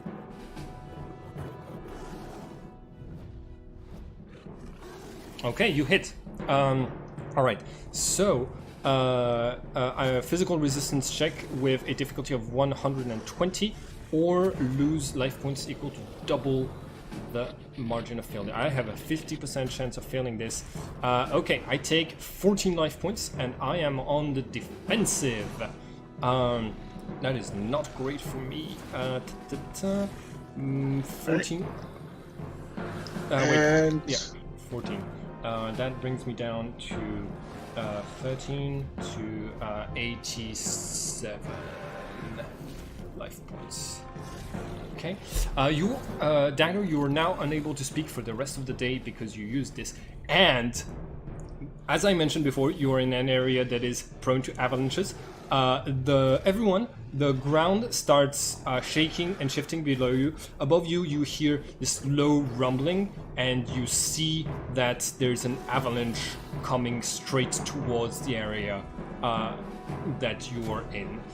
Luckily for you, the ice pillars are slowing it down as long as the ice pillars still exist. But with this extra noise, you're pretty sure the ice pillars are about to do whatever they're doing. Dagger, you do realize. Okay, you use your sonic scream. It is going to shatter just like 2 pillars that are in the way of your attack. It shatters into thousands of deadly needles. You and Walter now see this too. You're all aware that those pillars are a sort of deadly time bomb. So that's nice. And I think that's it for your turn. Yeah. Okay. Did not think this through. Yeah, I mentioned that it was an avalanche-prone area. Vand. I meant the full run. I was planning on digging underground, but I ended up using all my movement. Yeah, your movement speed would have been halved because it's like rocky, frozen terrain in the mountains. But it would put you out of a lot of dangers, like out of the dangers of the pillars and out of the dangers of the avalanche, somewhat. Vand, how high up in the air are you? How many feet? I would say probably like 100 feet. 100 feet? Okay. You're definitely out of range of the pillar's needle storm for when it triggers. Yeah. You have eyes on the Arctic Chimera. It's only yeah. What do you do? Oh, I shoot a lightning bolt. Okay. Yep. 230. It does 140 base damage. I can definitely see the lightning bolt coming straight for me. I am going to spend 2 fatigue to dodge that. And okay, so 2 fatigue. I'm still inside of the ice pillars, so I have plus 40 to defend. Second attack, I believe. So that is minus. Okay, minus 25. Minus 25. So that is a 15 to dodge. Okay, cool. Oof. Yeah, that was close to being a critical. You concentrate, you channel electricity. Like there's a storm above you, so like you actually call upon lightning from the clouds, channel it through your body, and just. Wait, there's a lightning storm going on? No, there's just a storm. There's just like clouds, but you're able to draw power from this. You strike down, but once again, you've just hit a reflection and shattered the pillar. The actual chimera was out of the way before you managed to hit it. You've made it easier for your friends to hit it, but it has dodged you. It's you. Yeah. Do you do anything else?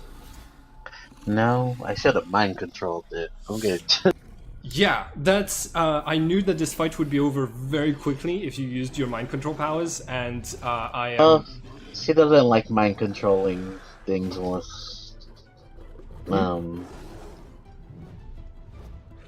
And the only things you can't control are machines, magical constructs, and golem and elemental type creatures that have minds too alien to connect. Yeah, but I said she doesn't like controlling non-attack. That makes sense. Yes, you wouldn't necessarily have to do mind control. You have other options with your telepathy. Okay, that's okay. Have I been put on the defensive? No, not yet. Oh, you have. I thought she. I put you on the. Oh yeah, with the scream. All right, so I cannot use my laser. Can I move? I can move up to 1/4 of my movement. I did 250 last turn. 1/4 of my movement would be enough to get out of the Ice Pillars area. The Arctic Chimera leaves the Ice Pillars area, so I don't have all of the bonuses that I got from being inside of there, but it's right on time. Rifle! It's your initiative. What do you do, Rifle? I'm just checking if I can hit it from where I stand, but oh, no, I can definitely hit it. No, okay. So I'll just try to death beam it. Okay. So I cast it at the basic thing. Okay. Yeah. I Okay. assume that you can cast it at basic level without needing to cast Yeah. anything. Yeah. I think that a death beam would be visible to the person. No, it's an energy based attack. Okay. I think. Appleby? I don't know really. What was the Is question? it a spiritual attack? The death beam, necromantic spell. The target would be able to see it. Oh no. I do believe you can see it. Okay, cool. Yeah. You can see it. It's the other one you can't see it. So Yes. I'm at -50 to defend, I think. Yeah. It's another one. Yeah. Third defense -50. Okay, 138. Go ahead and roll for your protection. Okay. Oh, open roll. No. Do you Okay. do you want to do it? Do you want me to do it? No. It's fine. I'm doing it. All right. Okay. 103. Oh yeah, that's pretty good. You are going to do 170% of your weapons damage. What is it? 80. It's energy, right? Yeah, energy. Okay. Your damage is 80. Yeah. 80 times what did we say? 170. 1.7. This is gonna hurt. Okay. 136 points of damage. That is more than a critical. That brings me down to. Okay, hold on. 87 minus 136. Okay, I'm at minus 49 life points. So I am going to fall unconscious pretty soon. Right now, rolling physical resistance. Can you roll 1d100 plus 136, please? To calculate the critical level. Yeah, that is going to hurt. Okay. Y'all are about done with this combat. Oof. I don't think Deadly lasers. I don't think you can open roll on No, critical you effects. can't. But roll 1d100 for the location. Yep. And that is okay. So 17. You hit It's it the in torso. It's the shoulder. Yeah. So you hit it in the shoulder. It loses whatever that is. Okay. Yeah, you tear off my arm. The person is immediately unconscious and dies in a number of minutes equal to his constitution if it doesn't get medical attention. At this stage, I am calling it the Arctic Chimera dies on the spot with this beam. You immediately. Which one of you was carrying the urn that collects essences? Was it Wand or Dagger?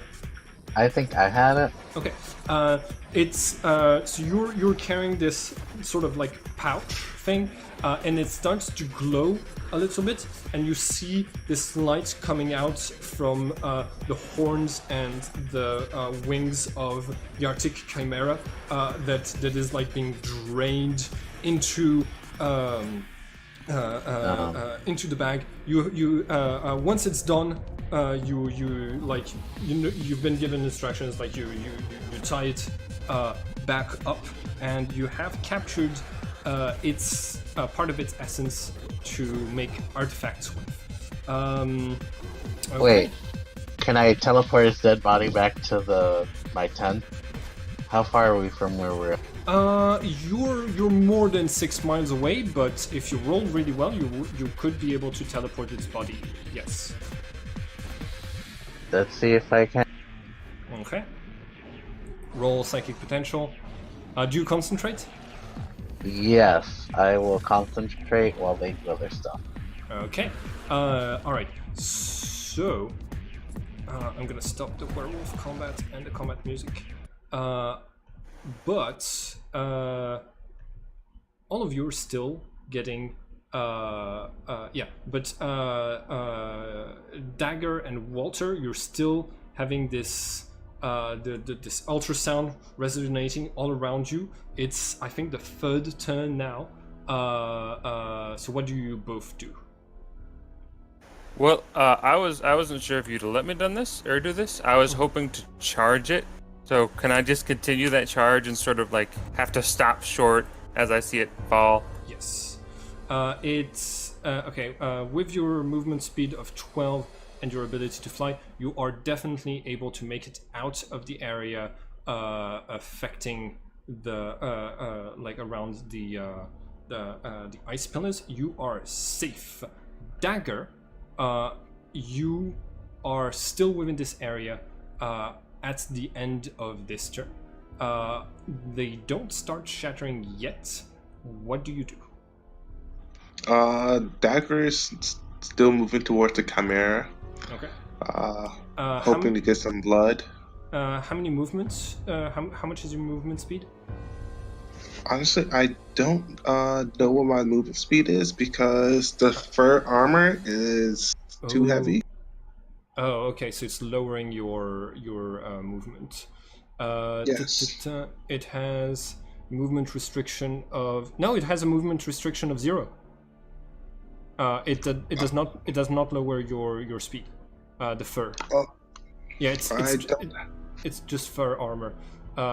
So in this case, you don't get a penalty to your movement speed. What is your agility? It's out of 10, unless I'm still transforming, then it's 11. Okay. With an 11, if you have Inhuman, so you're able to move 130 feet. That is not enough to get out of the area within this turn, but you are able to get the area out of the area in the last turn before all of the pillars shatter and completely devastate the part of the mountain where you were at, and the avalanche is now coming towards. Oh, everybody else is flying, so you are the only one who can be hurt by the avalanche dagger. Before that, Vand, you've been concentrating to teleport something. You're ready to teleport something. You see dagger is in the path of an avalanche, and so is the body of the creature. What do you do? I don't wish to interrupt, but seeing this avalanche coming, Walter will attempt to grab the body. Why don't you grab Dagger? I feel like Dagger would be easier to grab. You would usually assume that. Okay. All right. In this case, Walter. Okay, it's a size 22 creature, which I'm gonna determine how much it weighs, and that plus your armor, you're gonna have to determine whether your strength is sufficient to carry it. So look up your how much you can. I know my carry weight in pounds. Okay. Hopefully, fingers crossed that this works. Then that it is in pounds. Oh yeah, it is in pounds. I have a size 22, so I am 800 plus pounds. Oh, I got that. No problem. You Well, Not no problem. I reached my lower level limit, which means like I do get like tired if I carry it for like more than half an hour. Okay. But I can carry it. All right. So you are. You grab the Arctic Chimera, take off again with your wings, and you're able to fly and carry it around for now. So you drag the Chimera out of the path of the avalanche. It is bleeding in your arms. You can feel that its heartbeat is pumping its last, and that like very faintly it's projecting just a little blood out of the couple wounds that it has that are staining its white and blue fur. The blood is still hot, and yeah.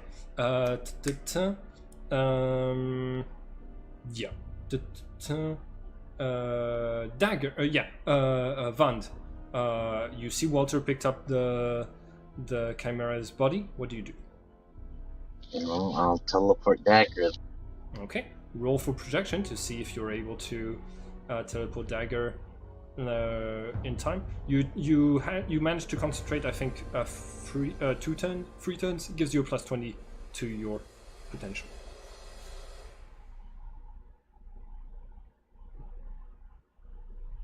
177. That is insufficient because you're not because of courage.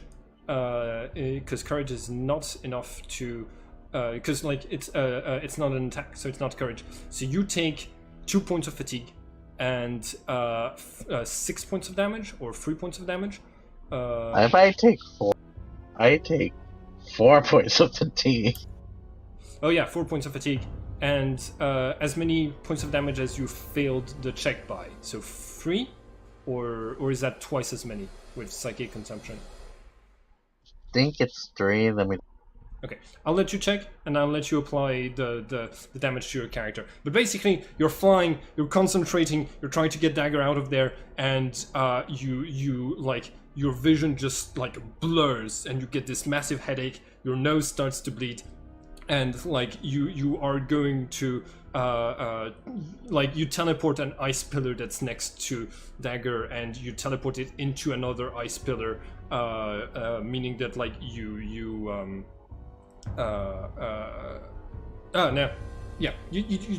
don't teleport anything. Never mind. Ice pillars have exploded. Okay. All right. Dagger, it's your turn. The avalanche is coming straight for you. You have underground movement, and you have some potential cover near you, and friends who seem to not care enough to help you get out of the way. What do you do?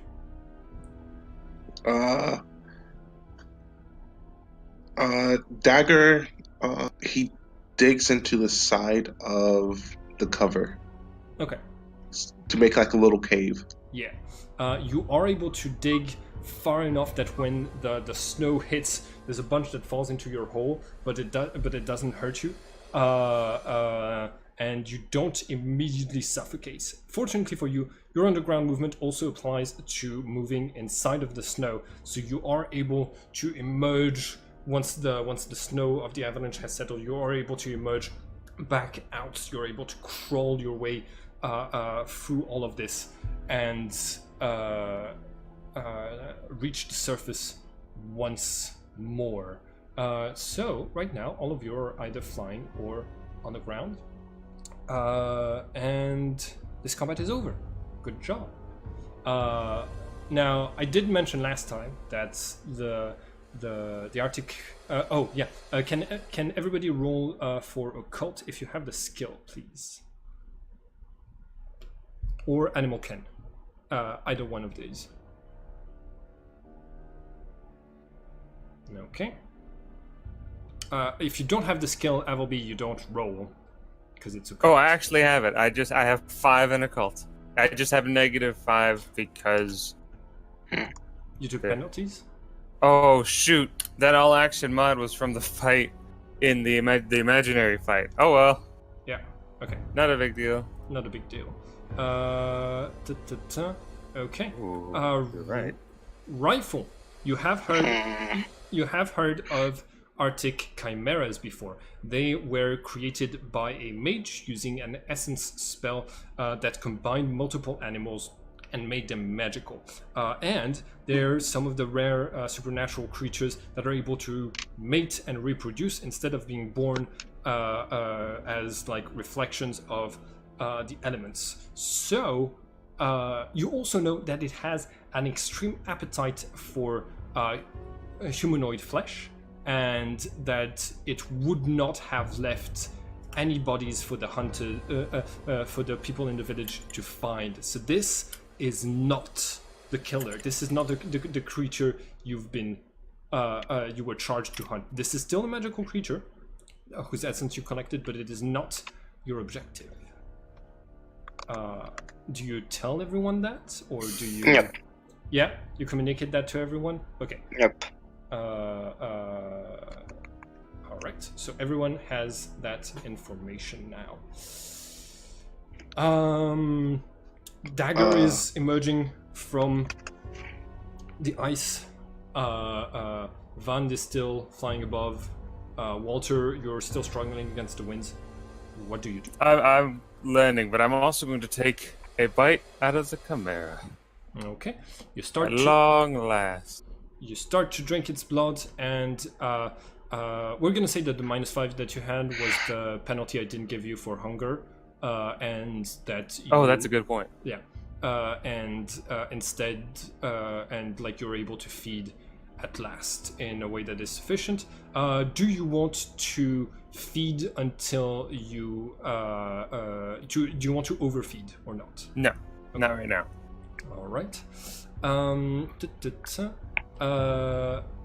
Dagger, you see your friend Walter is drinking the blood of a supernatural creature.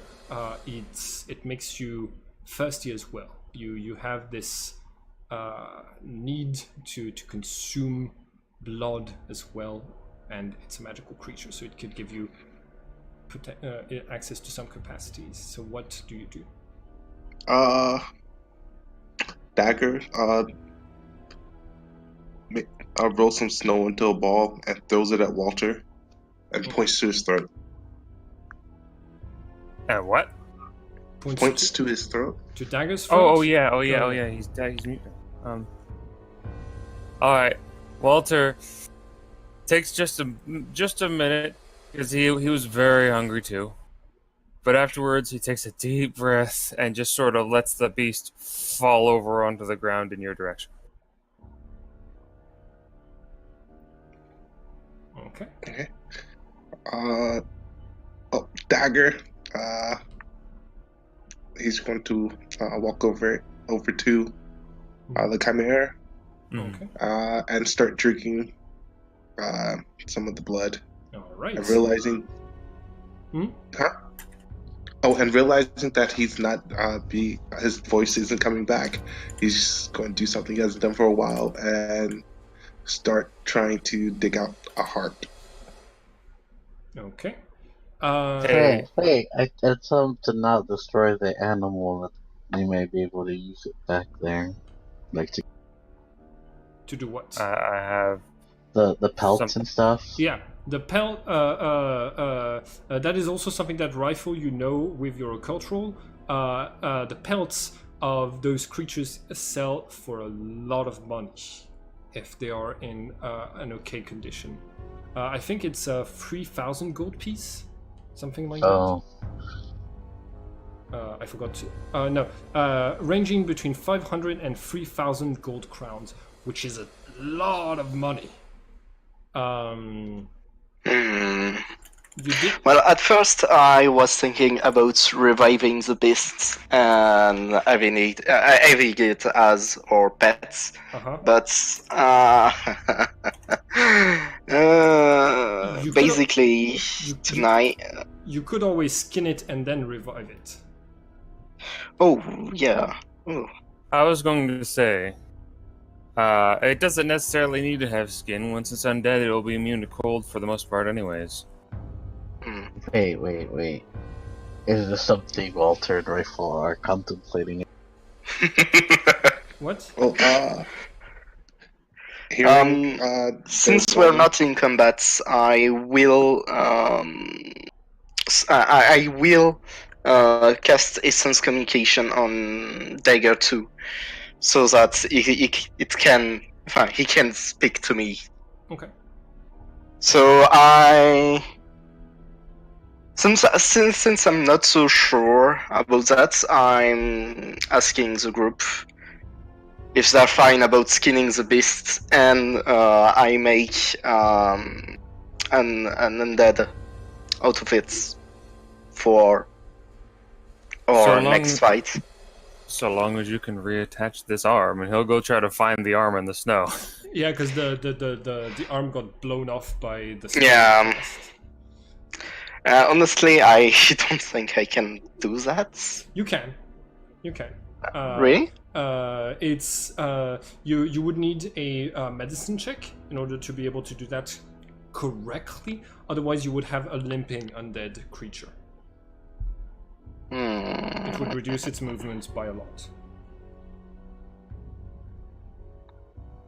Yeah, I did not take medicine, so. Okay. Yeah, somebody else might be able to do medicine. Okay, so Walter is picking this up. Dagger, you were thinking of digging out the heart. You are communicating with Rifle without needing to talk. So what do you tell Rifle? Dagger will just say fine and try and get the heart through the armhole. Okay. Gross. You reach inside. You can feel the entrails. You move past the lungs. There's this you can feel the gore dripping, the hot gore dripping through your arm as you reach, and you finally grasp something that feels like a heart. You try to pull it out. It has it's still tied to the rest of the body. Make a strength check.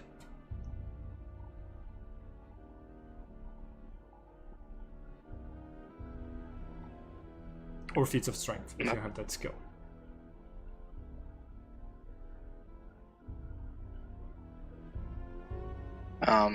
Who? One second, I'm checking to see if I have feats of strength. Okay. Sorry, what? Dagger, can you make do you want me to roll for you? He's just checking to make sure he has feats of strength or not. There we go. Okay. Strength fail. All right. You tear out the heart. Like spring blood around you, and it gives its last beat because the creature was still had some energy in some of its muscles that were trying to do what they were supposed to do. We did that while I was still alive? That was a bad idea. I just forgot. Still alive is a weird concept. Some animals have their limbs cut, and they're still able to, and the muscles still move because of intense nerve things. So its heart was still beating. Whether or not it's still counted as alive is another matter. But yeah, Dagger, you've got the heart in your hand, and you've drank some of the blood. What do you do? He just takes a bite out of the heart. Okay. If you would like, you can take. You can write down that the blood of Niflheim is available to you next time you level up. It's the one that is related to cold, thanks to your consumption of this cold-related creature's heart. So I'll let you write this down if you're interested in the blood of Niflheim. It has some interesting effects to control the cold, sense temperature changes, and elemental affinity that I think it gives you resistance to cold and increases damage based on cold. Okay. Cool. Who is skinning the creature? I tell them we should leave it. Someone at the back at the where were we at before? The hideout would know how to skin it properly. The village? Yeah. That is true. It would mean you would have to trace your steps back and return to the village without having killed the creature that you were meant to kill. But that's okay. You killed another one. Well, I'll try. Just have a concentrate for a whole minute and try to send it back to Okay. the. This thing is heavier than I am, you know. A whole minute is 30, and it weighs 800 pounds. So you need to roll 240 or more to actually teleport it. Go ahead and roll potential with plus 40.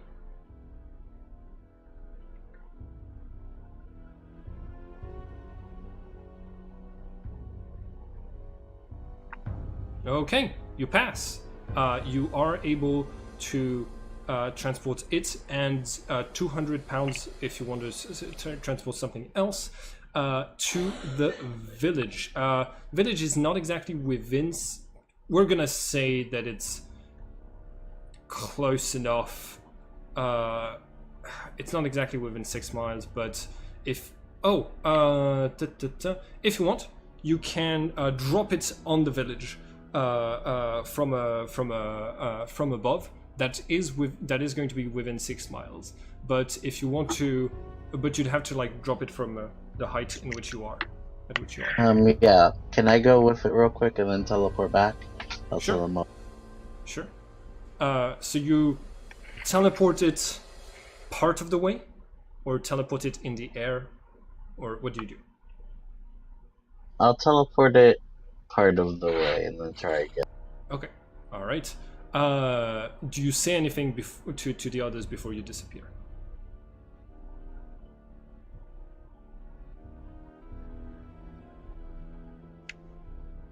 No? Vand? Tez? Tez, where did you go? Okay. I think he teleported out. Okay, we're gonna say that he disappears. He didn't like necessarily think through that he would need to teleport with the creature beforehand, so both of them just vanish. Yep. What do you do? Rest of the group. After finishing half the heart, Dagger will look to Walter and point to the heart. Walter shakes his head. Just blood. You know, I can relate message to him. I say that to Dagger. It's fine. I prefer to communicate directly. He doesn't trust you to relay messages perfectly. I don't see why. It's interesting because at some point you had the idea of making a mute character, and now thanks to the Danshi's dagger, you get your character is mute sometimes. Yeah. Okay. Everything worked. Yeah. You're still on the mountainside. It's still very cold. None of you has taken that much cold damage because you put me on the defensive before I could do my ice beam every time, or you dodged out of the way properly, so you are fine. Actually, Vand would technically have had to roll for the penalties at the because I hit her before the combat started, but that's all good. We can ignore that roll. But yeah, it is still very cold. You're still halfway up the mountain. What do you do now? Sorry, do you want me to roll to get or teleport it the rest of the way? Yes, I would like for you to do that if you concentrate another minute, you can get another plus 40, and then you have a 60% chance of success. That is enough to teleport it the rest of the way. And then when I get there, I tell them we're still hunting the bee, but we're gonna save this for later. Do you tell them to skin it for you? Do you tell them to... Yeah, I asked one of the people whose minds I changed if they would do me the favor of skinning. Okay. So you're going to bring it to like one of the hunters' hut in the village, and the hunter's eyes are going to like grow when it identifies the body that you've got, and it's he's going to say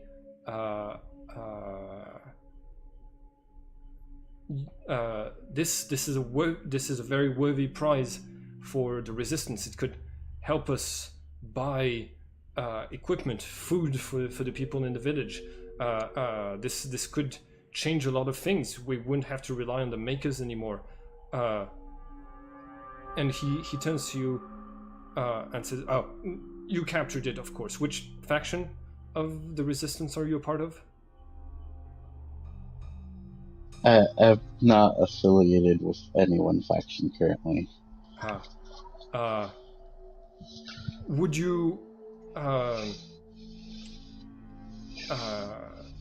right. Would you consider giving us giving the village part of the price of the fur in exchange for me cleaning it and skinning it with the skills that I have? It will mean a lot to our village. Yes, and I tell him he could also have the cut-off arm. The cut-off arm. Okay. All right. We might need that arm to make it a chimera. But yeah, which like how much of the money do you like? Half? Would you say you're giving half to the village? 1/4 to the village? A third? For the money? Yeah, Or for... the money from the pelt. I tell him that my party can negotiate once.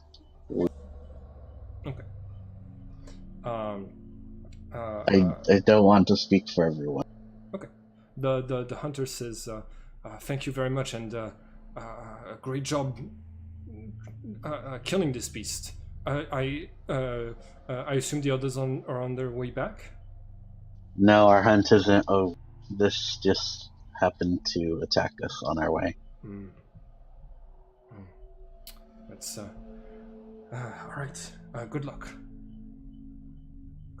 I assume you're going to teleport back in like small jumps if you don't roll 60 or higher by like teleporting once every minute until you get there. Well, let me see if teleport itself will be any better. I don't think so. No. It's much shorter distances, I believe. It's the same. But if you are able to cast it on the regular, you could just do that a bunch instead of making long jumps every... Okay. Teleportation. It's teleport self? Yeah, it's 30 feet is what you'd be able to do. No, 15 feet is what you'd be able to do on average. What you're guaranteed to get every time. So you could make like jumps of 15 feet all the way back to your destination, or you could just concentrate, use teleport a few times, and just get there. Concentrate and teleport a few. If you concentrate a minute every time, then I just need you to roll like a few d100s and see if you roll a 1, 2, or 3. Okay, that's I might die from this. No, you're good. It's... Well, I mean, I only have... I know I have a lot of health. No, you 180 is enough to teleport 1 mile. Oh, you're right. Oh wait, you don't have major teleport self. You have teleport. Yeah. I have both. Oh, you have both? I didn't know. Sorry. Okay. Yeah, you teleport 1 mile.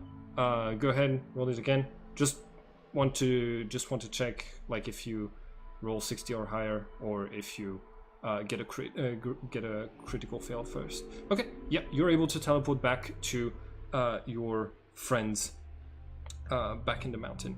So that just took a couple of minutes, and you are back. Okay. Chimera is. I tell them that in order that we will have to negotiate the price for getting the pelt clean, and that a ruined pelt would be less than paying them to do it.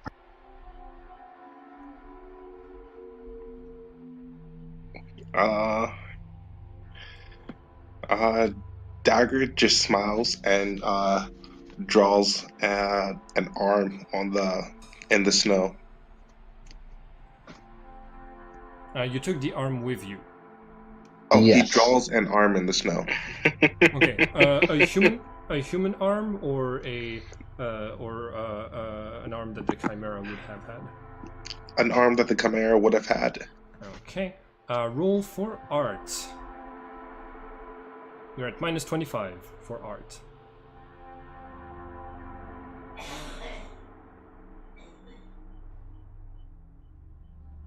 It's going to be like a routine check to do it properly. Which means you have like a 60% chance of success. Oh yeah, good enough. Yeah, you are able to draw a recognizable arm in the snow. And then Dagger points to the claw marks in his chest. Oh, I tell them I don't think we need that, so I kind of said they could have the. We don't need those claws on your chest. Thank you, though. He got claw marks, I think, because he got hit pretty badly when the chimera counterattacked and he was on the full offensive. You can see he's like hurt.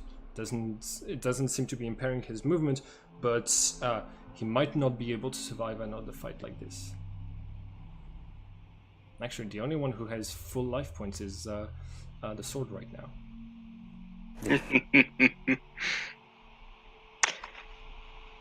Well, So, if you fall down, I will pick you up. If you die, I'll bring you back to life. No. That's not how we need to say it. Dagger just shrugs. Okay.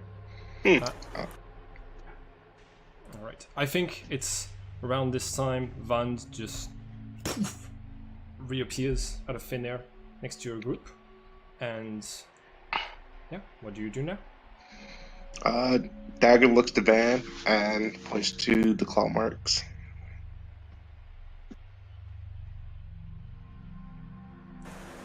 Vand, you don't know what Dagger might be saying, but he might be asking if you can heal him or something. I don't know.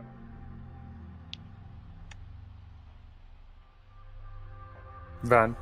Vand? Tez is... Sorry, what did you say?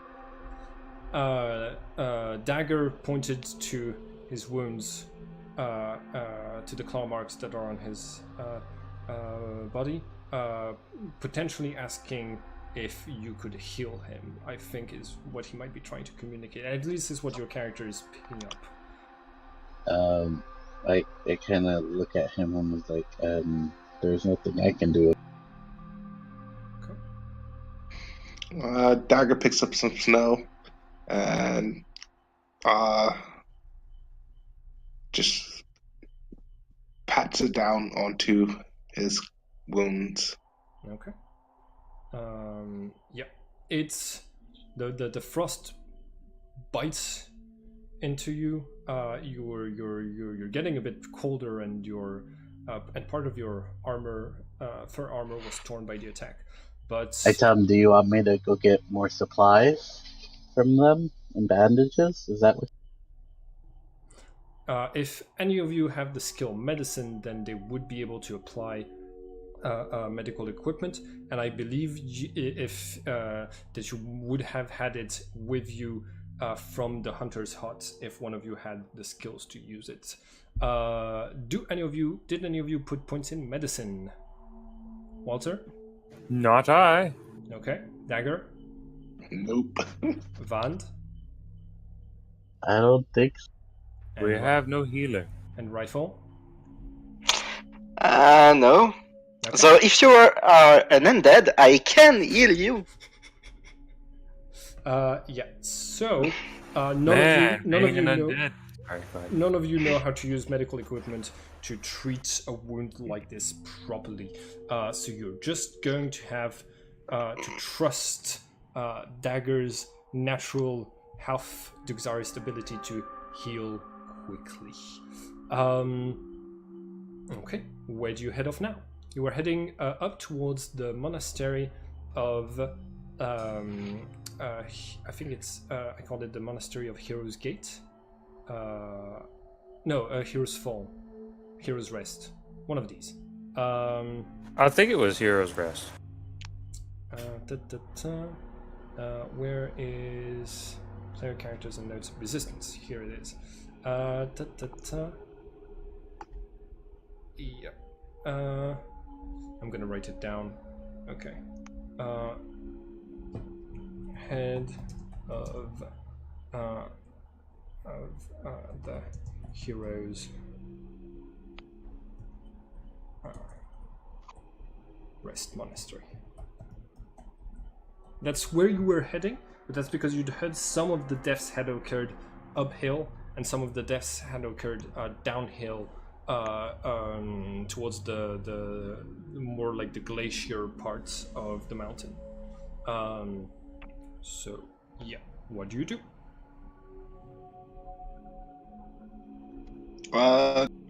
Dagger is going to try to sneak. Okay.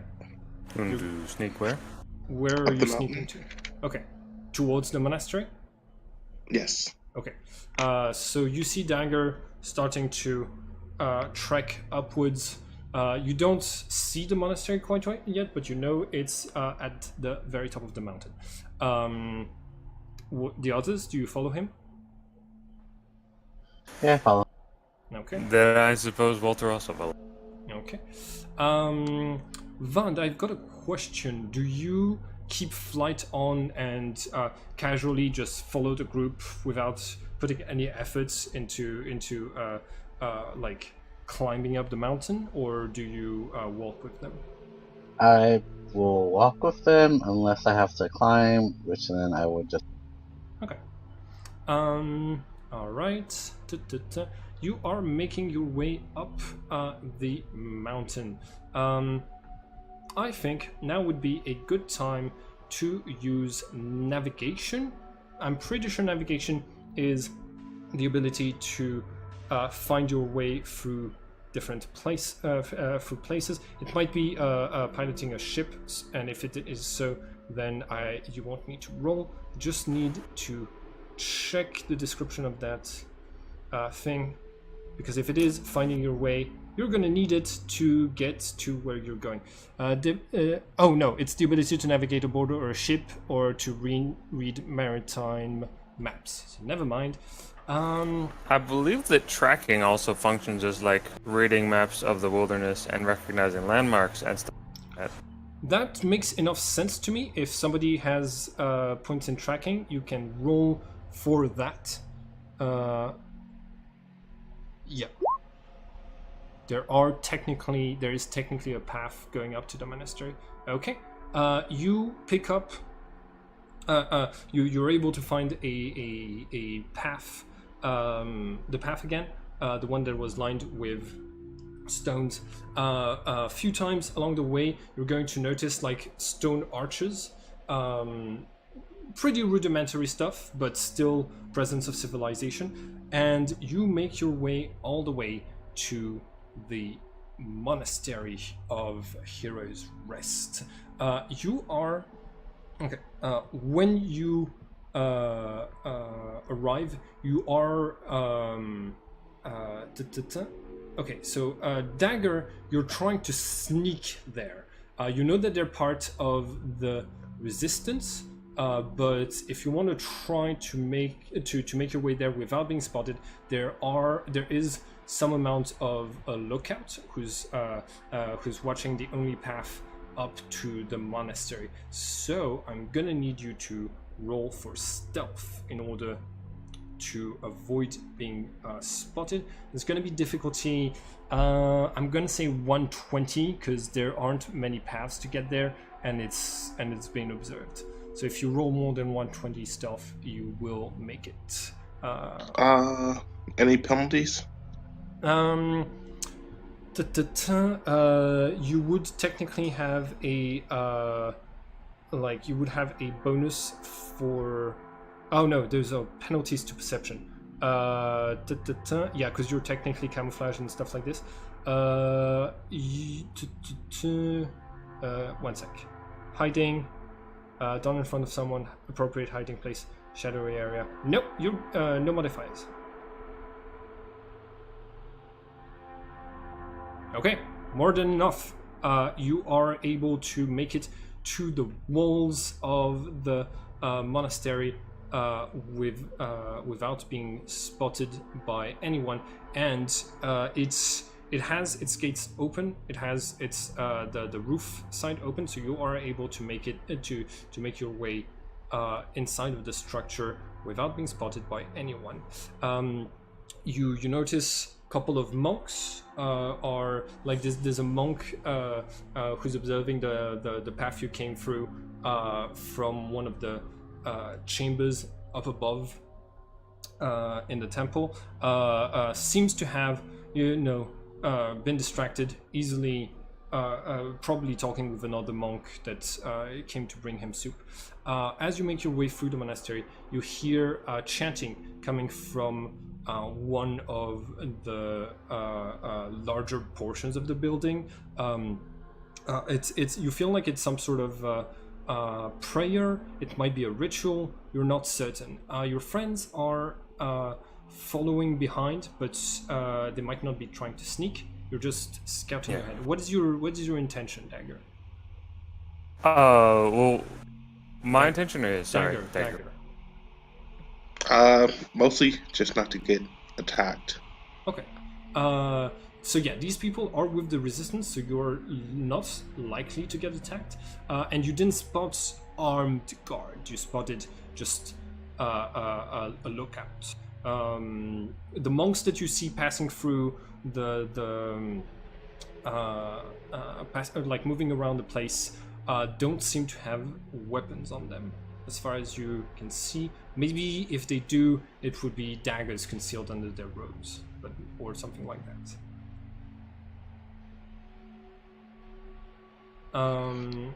Yeah, do you just stay where you are and wait for your friends, or what do you do? Yeah, Dagger's just going to stay and wait for everyone to catch up. Okay. Are you, which part of the building are you going to wait inside of? Like an outside courtyard? Do you go inside of part of the building, like in the kitchens area, in the dining area, and like dormitory, latrines? Like, where do you go? The closest place that's warm. Okay.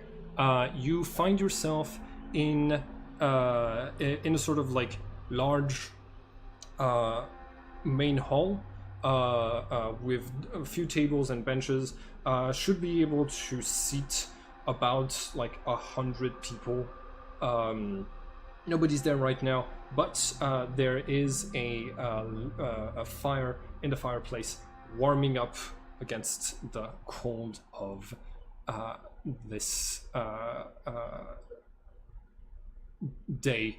The sun is setting, and like the visibility is slowly dissipating. The rest of the group, you make your way through the path up to the monastery, trying to be stealthy at all, like Dagger was, or just strolling up.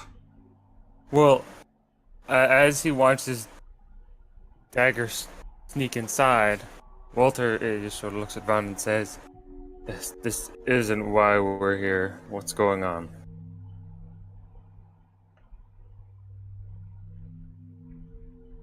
Vand, Tez.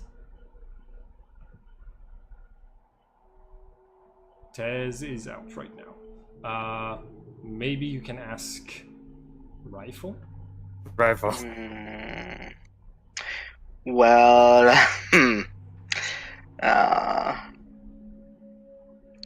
I'll do something. Can I? How big is this place? It's a rather large and accommodating place. It has just 2 central buildings with a couple of caves to the sides. It's over a cliff, and yeah. So there, you identify that one of the buildings is for religious purposes, and the other one, and the larger one at the top is for a general living, dormitory, cooking, things like this. So it's large, as you can see for the map. You think that about like between 20 and maximum 150 people could be staying in here. Maybe more if there's like more caves. Okay. Okay, sorry I was muted. I look at Walter and was like, I don't know why. Okay. Just because I'll cast the spell Feel Death in the intermediate level, so it's about 1,500 feet in diameter.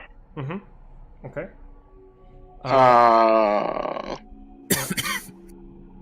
Just to see if there is any undead here. You do not detect any undead. You feel Okay. you feel that there's something strange with death in this place.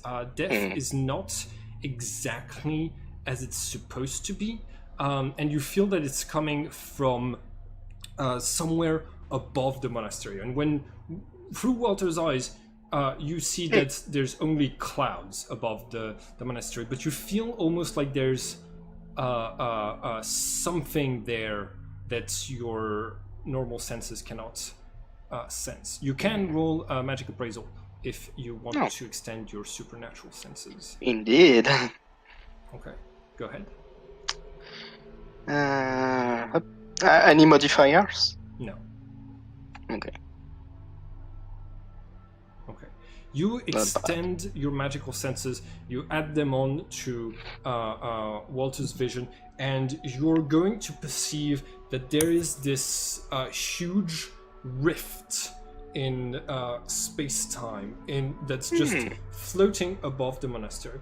It's straight and vertical, like and it looks like the outline of a massive double-doored gate, but just the edge, and it has some very powerful magic coming out of it. It seems to be some sort of destiny magic spell, but it's beyond a spell. It's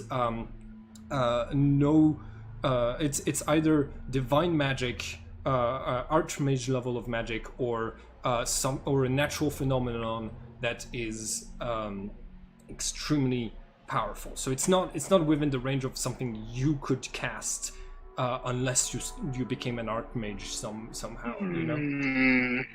Okay. but Is it one of those? but it seems to be inactive right now. Okay, so rifle will do something that it won't do a lot of time, but it will somewhat shiver out of fear. Mhm.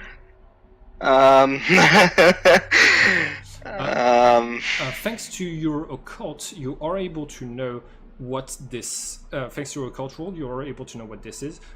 You have come Okay. across texts about Heroes Rest Monastery, and it's a valuable place to the resistance and to the religions that popped up around here. Basically, this place is connected to Heroes Hall. When heroes die, if they die in proximity of this space-time anomaly, there is a chance that that the gates will open and grant them access to Heroes Hall if they are able to make it there. If they're, you don't know exactly what factors into a hero making it there, but you know that if they do, they can become an incarnation. The legend of a hero that can be summoned by summoners, and that can be a very valuable tool to the resistance in general. Vitalas do not have any incarnations because of how long they live. All of their heroes are still exist, whereas almost all of the other races do have some fallen heroes that are incarnations. So yeah, this place is a seemingly a powerful place when it comes to be tied with summoning powers somehow. You don't know more about this. You do know that a lot of people come here to die, a lot of old heroes, and you do know that Crankfort is built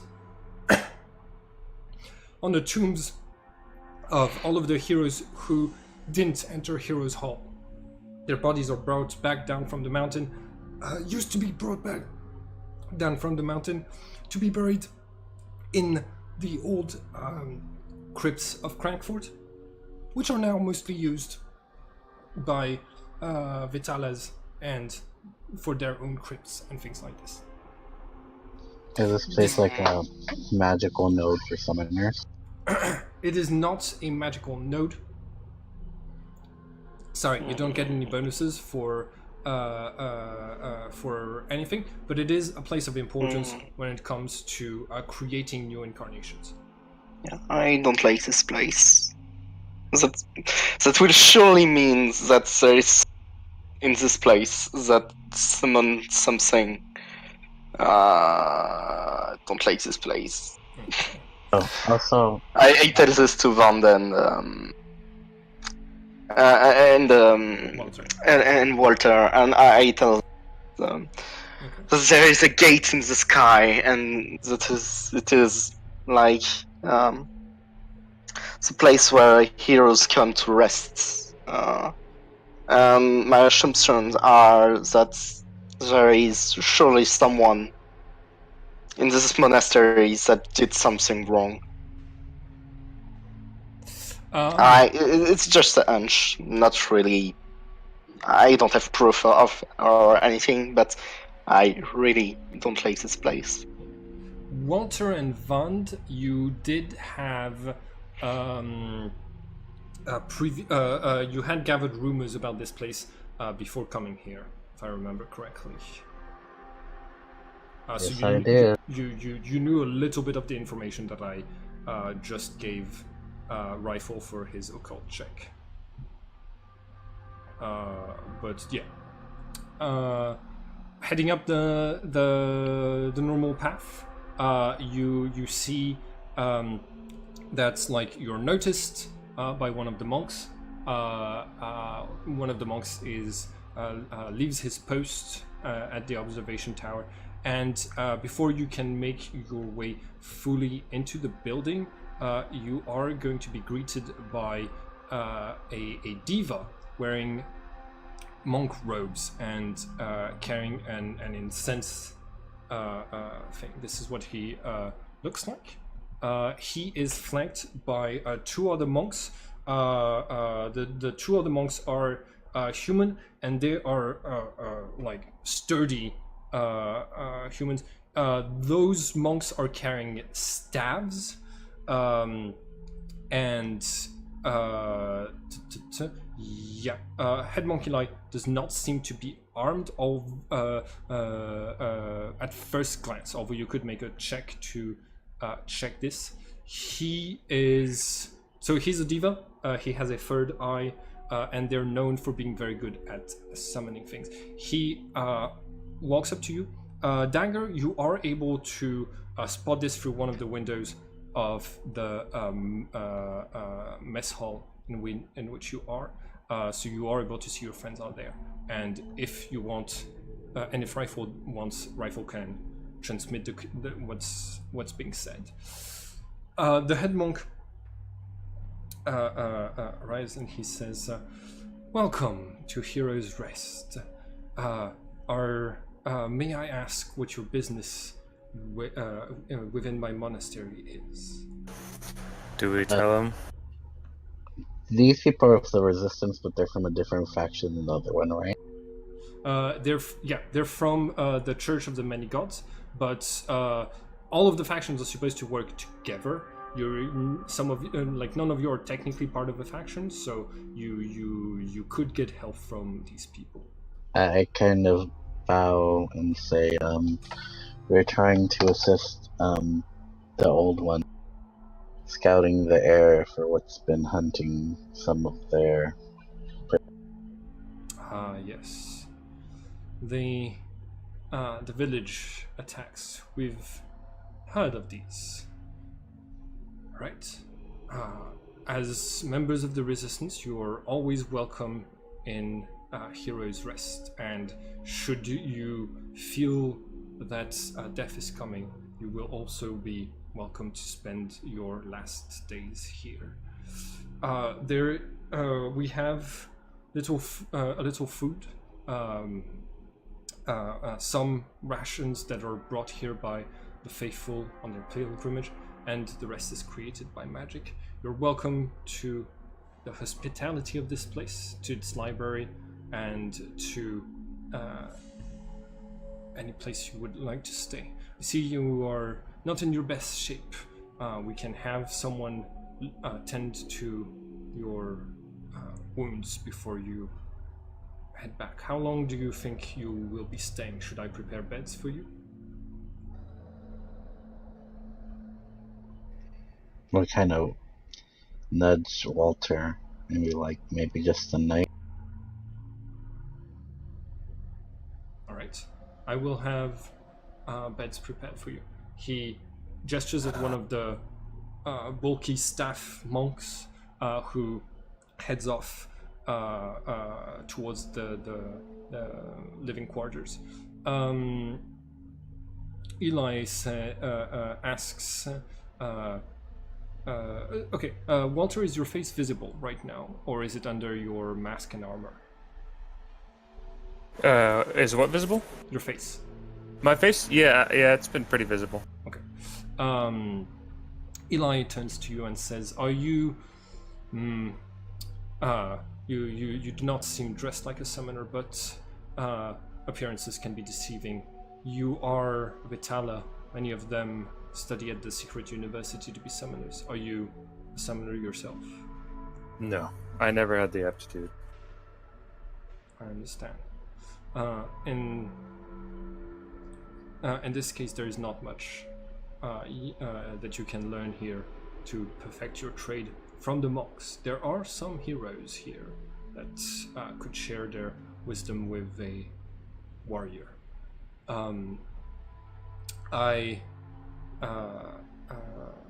Might I know all of your names so that I can announce your arrival to the rest of the resistance of the members of the resistance?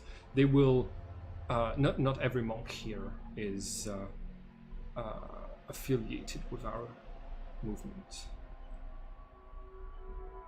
Yeah, I tell him my name is Van Agergol.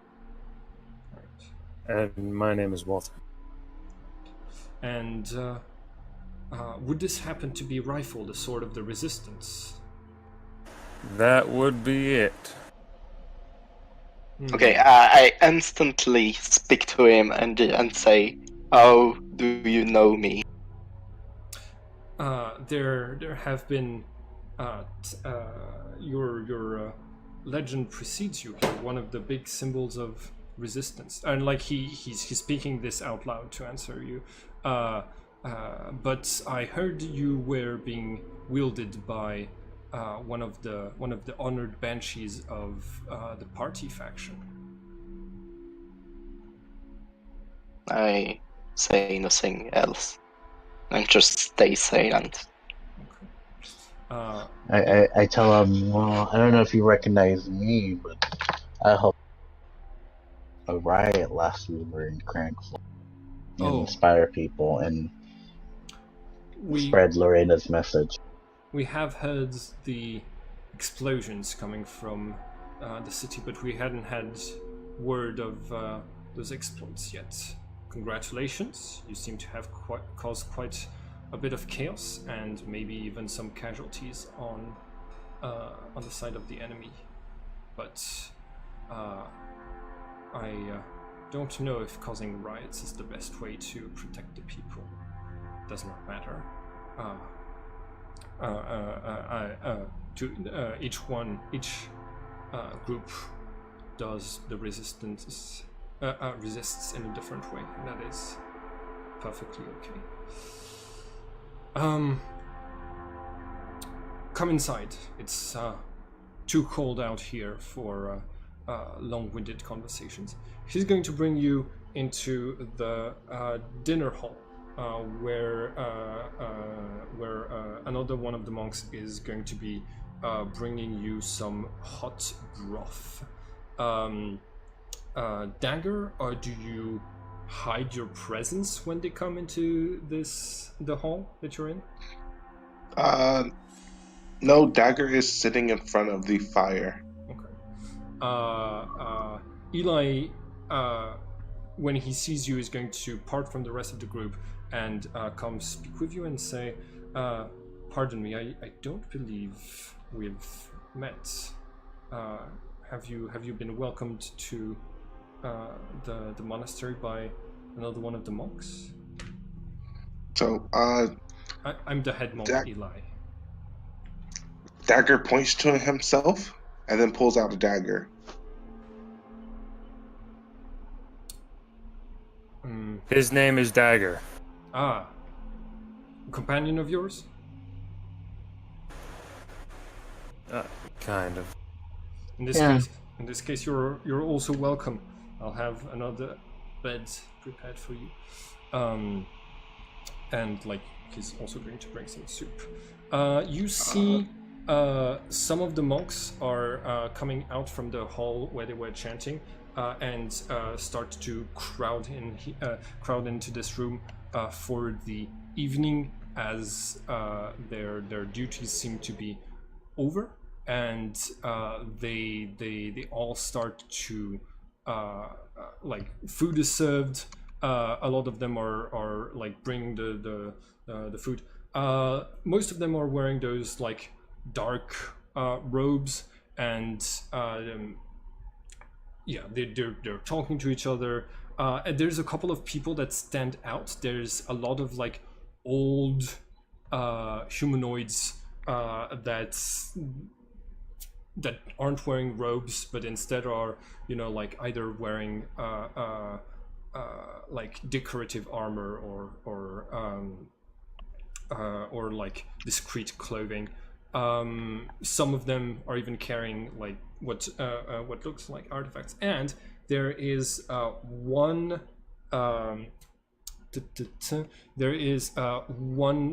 giant, fully armored young person who's like drinking half of a cauldron of soup by herself. So yeah, Eli asks if you need anything else. Dagger points to the claw marks on his chest. I'll have someone come and have a look at this for you. So instead of having a doctor, there's probably going to be a summoner who's going to have something available. I just need to find an arcana or something that can heal. I think the Valkyrie gives you like a bunch of medicine. Oh yeah, there's the Valkyrie's eye thing that gives you a base of medicine. Yeah, it's one of the greater beasts, Okay. or one of the other invocations. Yeah. Okay, they're very much about incarnations here, so maybe I'm just going to look and see if one of the incarnations has, one of the official incarnations has healing power. Blah blah blah blah blah blah blah, or medicine. Okay. I'm just gonna go with the Valkyrie. Sorry, taking just a bit too long. What's? Oh no, one of them does. Which one? The Oh, I think this is a hard one. Yeah, if it's Holst, he has access to all of the It's the on skills. page 82. It's the Sadihi one. 82. Wait, Ratasin or Christoph? The first one. Okay, The so that's one like on the top of 82. yeah, Ratasin. He has access to medicine. I believe he is one of the old Sids. Yeah. Okay. So one of the monks comes towards you. I'm gonna be playing this in the background. One of the monks comes towards you, starts praying a little bit, and you see that it's a daima monk, so like one of the cat people.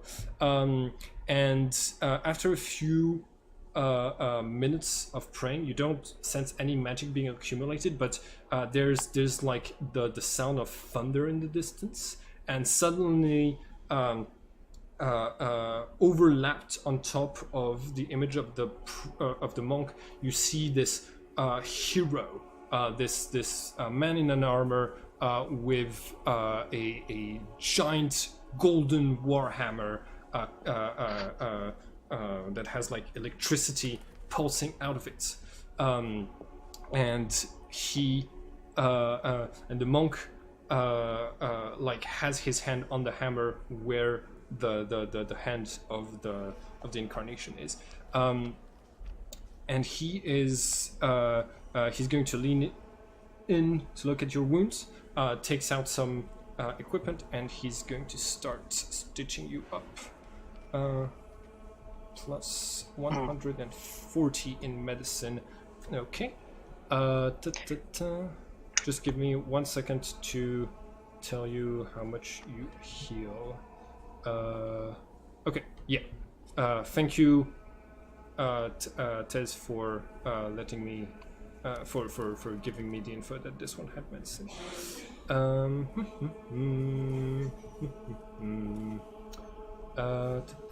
Medicine check. Okay. What are like the other players? What is your reaction to seeing this display of supernatural power? I wonder if, well, I have no idea what's actually going on, if I might have seen something like this before, considering my family history. Yes, considering your family history, you at the very least know about incarnations. They're spirits of old heroes that can be called back if their legend was strong enough that they made it into Heroes Hall. You don't know specifically about the details of Heroes Hall, but you have seen them being summoned. You know that their weapons appear with the summoner, and that some of their legendary skills also appear and are also imparted upon the summoner. And you know that for some reason there are no Vitala incarnations. There haven't been any so far. Let's see, what am I rolling? Oh, medicine. Okay. Treatment of moods. Final ability 140. You regain 20% of. Wait, no. Okay. Yeah, you regain 30% of the damage that you took from your wounds. All of you. He's going to patch all of you up, so you regain 30% of the life points you'd lost. I'll let you all calculate how much that is.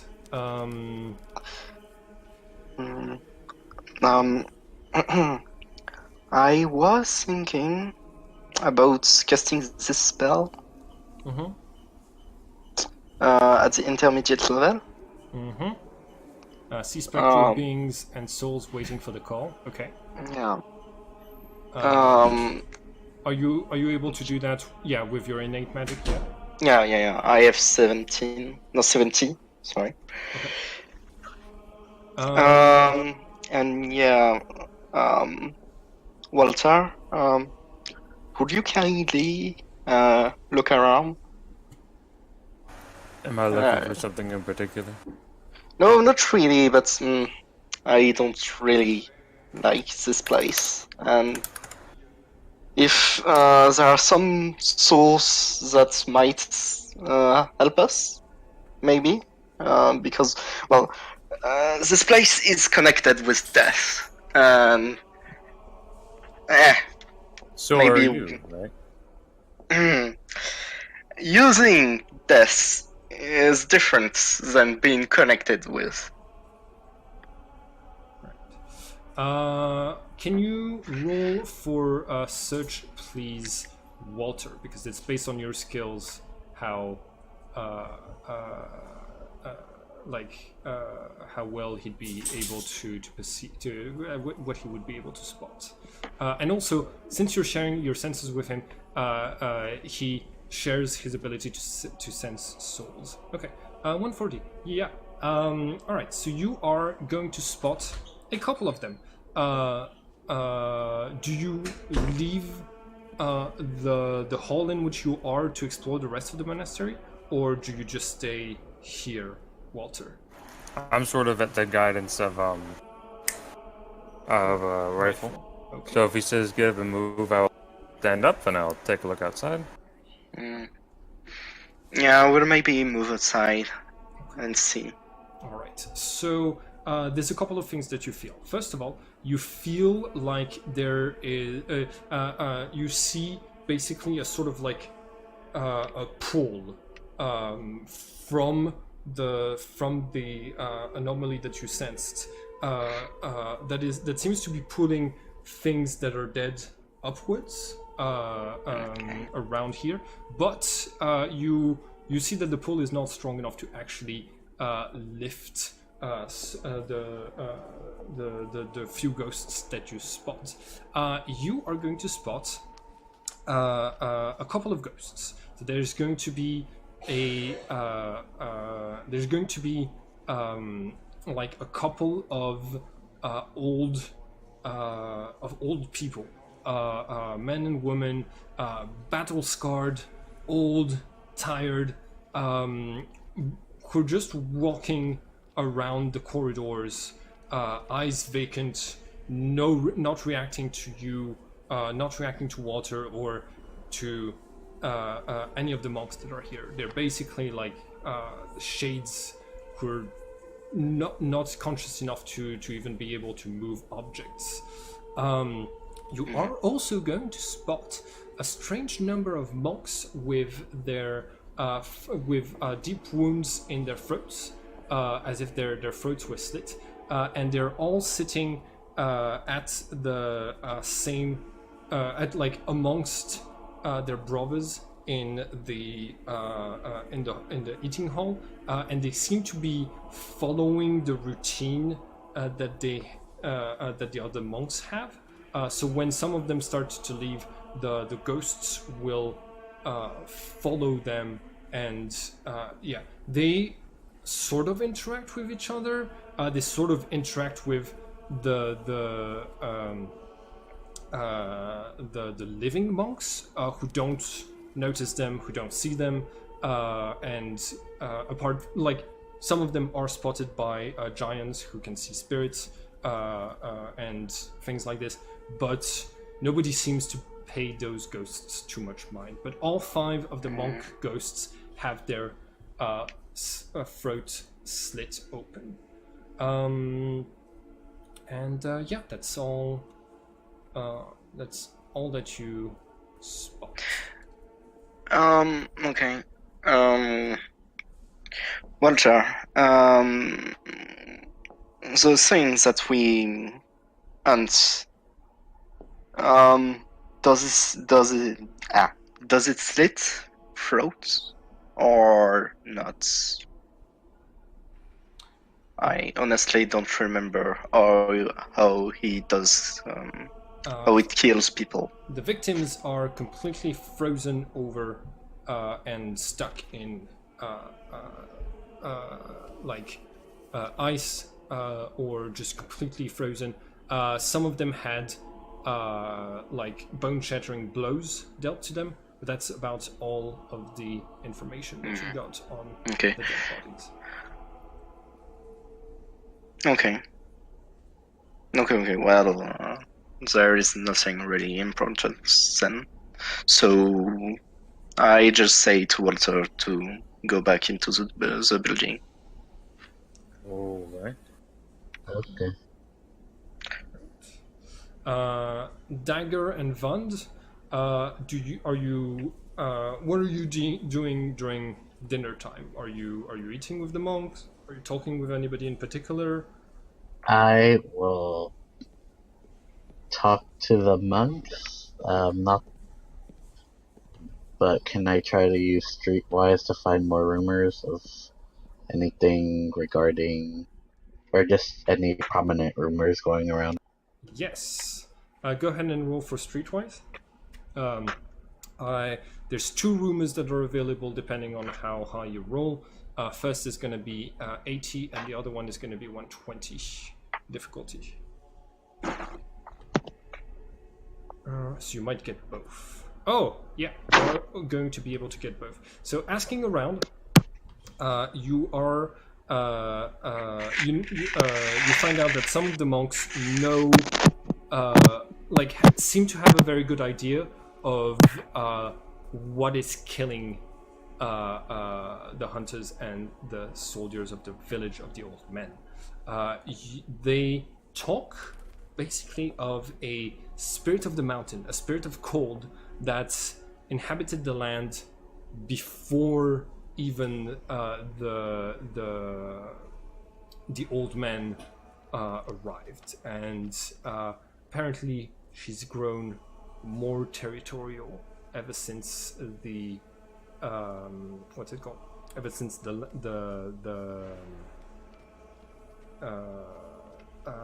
old men have been pushed deeper into the mountain because of the way Crankfort is trying to track them down. And they mentioned that she is bound to the glacier that is downhill from the village. So exact opposite direction of where you've been heading, coming up to the monastery. You find this by basically talking to them, and they a lot of them seem to be very knowledgeable about the occult and know about the different spirits that inhabit the land and things like this, and that's their main theory. They think it's a spirit of the mountain and of the cold. One of them is even going to mention that such a spirit is usually called a frost lady, an ice maiden. Yeah, an ice maiden. Yuki Onna.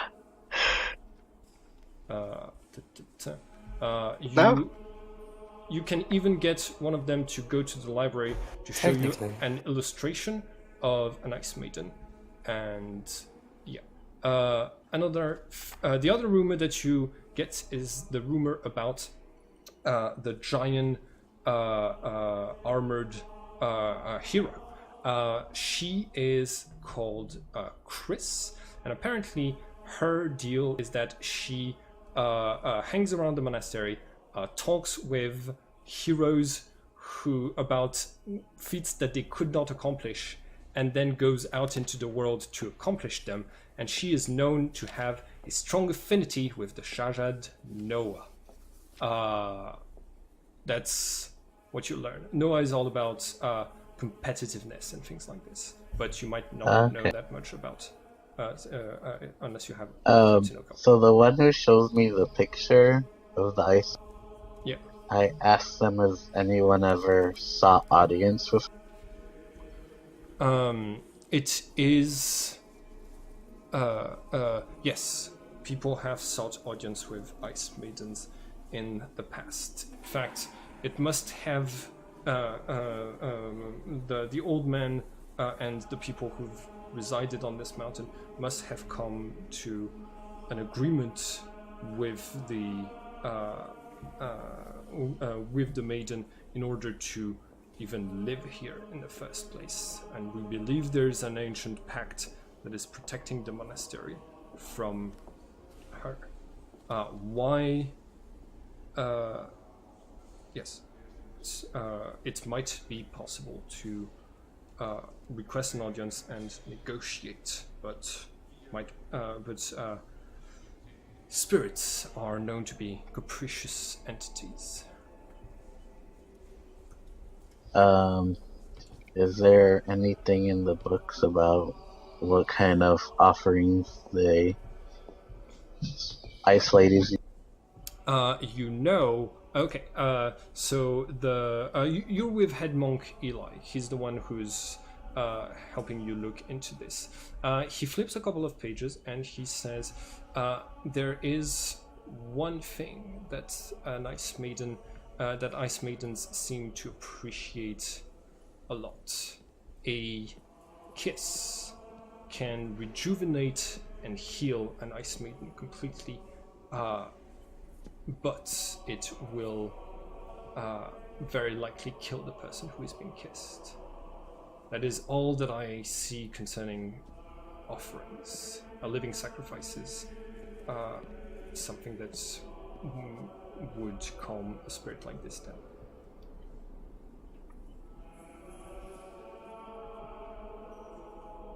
If it is angry. Okay, thank you very much for that. Notes. He says it's a very dangerous creature. Usually they even ally themselves with other supernatural creatures tied to cold. Maybe that's maybe the wounds that you have been inflicted came from a servant of the Ice Maiden.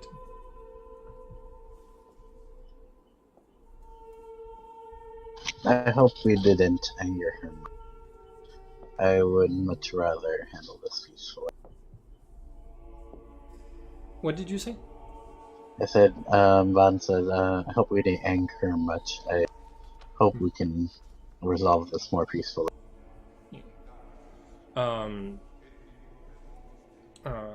Eli nods and says, very often the peaceful way is the best way. My monks will not help you deal with this situation. We, as do not intervene in such affairs, even if we do have summoning powers. Our duty is to the heroes and Heroes Hall. You've already done more than enough. I assume it's only me with. Yeah. Unless Dagger, I think Dagger is probably doing something else. Yeah, Dagger's doing something else. Okay. All right. So, what is Dagger doing? So, The guy who was healing. Dagger is going to. He's going to point to his throat. And start making gestures. Okay, so he looks at you. He's going to inspect you and says, "You. It seems you've overstrained your vocal muscles. But it shouldn't be anything permanent. Maybe I'd say, give it a few hours and you should be able to speak again." Dagger wiggles his fingers. Like goodbye, or Like pretend spells. oh, it seems to it could be a magical effect, but like he's going to observe you a little bit longer. You say and say, "I can check if it is a magical effect. If you would give me a minute." Dagger points to him and wiggles his fingers again. Oh, I am not a mage. I am a summoner. I'm able to call upon other entities to help to help me to improve my powers and my skills. But I'm only a vessel for those powers to interact with the world. Dagger holds out his hands. Okay. Like he has things in them, and he rocks them back and forth until they're about even. So like this until they're like even like this. In Roll20, I'm like making the gestures with my hands. Sorry, I don't have the screen. Oh, okay. Yeah, the monk doesn't seem to understand what you're saying, what you're trying to communicate.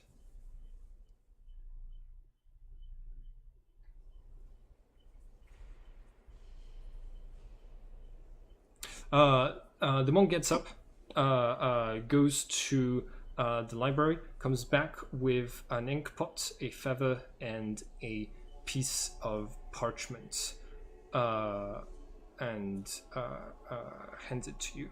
Very good. He says, "If you can't write, you can always draw. We don't have much parchment, but we it's a valuable resource. But if communicating is important, then use it." So Dagger writes out summoner, and he puts like the about equal sign and puts mage. So the monk you're talking to is going to think about it for a second and say, mages have access to a lot of powerful spells and a lot of different spells. They have more options with which to deal with any situation. Summoners are able to call upon stronger entities and stronger things that have a much deeper impact and that can be more useful in combat. But a summoner is also has to spend more magical energy to call upon those powers. So usually a summoner will be more powerful than a mage, but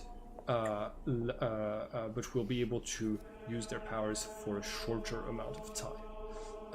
It is also possible for a summoner to call upon different things that give them a variety of powers. For example, some of us here can call upon Wang Shubo, the legendary martial artists from foreign lands, and the strongest monks are able to get control of key powers from this incarnation. So usually I would say summoners are less versatile, more powerful.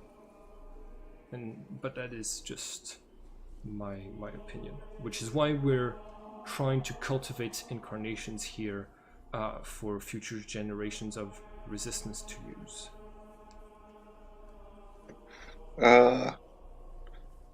Dagger just writes what? The heroes, the people who come here to die, there's a chance upon their death that Heroes Hall will open, and it is our sacred duty to help them get into Heroes Hall. It's a very complicated ritual where the hero faces up against the hero is brought back to their prime and faces off against all of the enemies that they've ever defeated, and they must win against all of them at once. It is a very difficult task, but if they are able to defeat all of the enemies that they've defeated before, and the pile of bodies stands high enough in the immaterial world to reach, they can get into the door of Heroes Hall while the door is open. But many simply do not have the strength to fight all of the enemies they've ever defeated together. Many more do not have a pile of accomplishments high enough to reach there. It's not always bodies. Sometimes someone is known for having deceived many people or for having stolen a lot of treasure, but they have to re-accomplish the things that they did in life and pile up their accomplishments in order to reach Heroes Hall. A difficult task, to be sure, but we the monks are here to help them with when the opportunity arises. Half of us are dedicated to this task.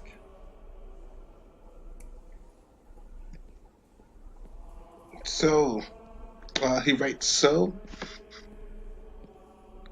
Can you fix my voice or no? Oh, it will. Your voice will return in a few hours. Just get some rest.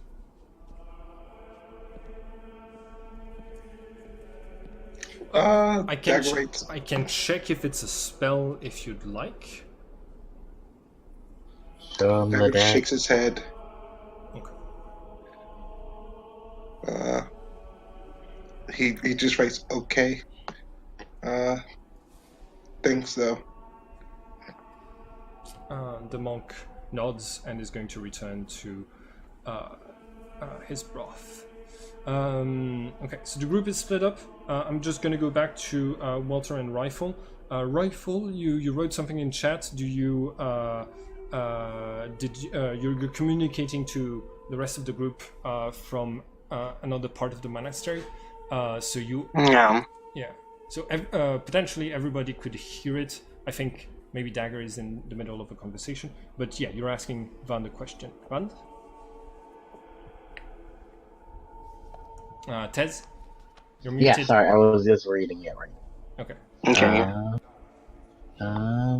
So I tell him that's rather strange. Should I bring it up with the main monk while?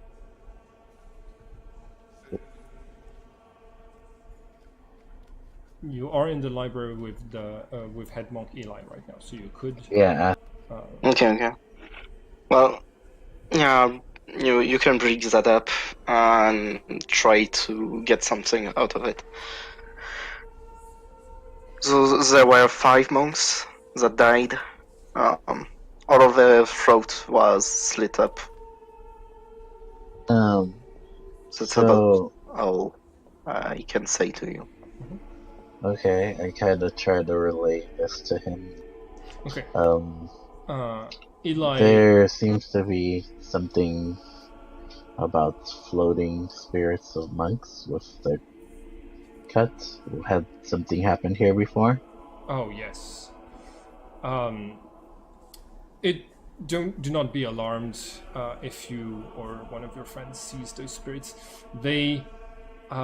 Those are the monks dedicated to accomplishing our task here. So he's going to explain the ritual of when a hero dies with a little bit more specifics. You learn that when Hero's Gate opens, half of the monks in the monastery slit their own throats to pass into the immaterial world with the hero to assist the hero in fighting all of the enemies that come at him. And since they're summoners, they are able to help and augment the chances of the heroes getting inside of Heroes Hall. But it also means, but half of the others have to stay and repopulate and basically keep the traditions of the monastery going after the sacrifice of half of their brothers. So you get that extra detail about the Heroes Hall that Dagger didn't get from his conversation.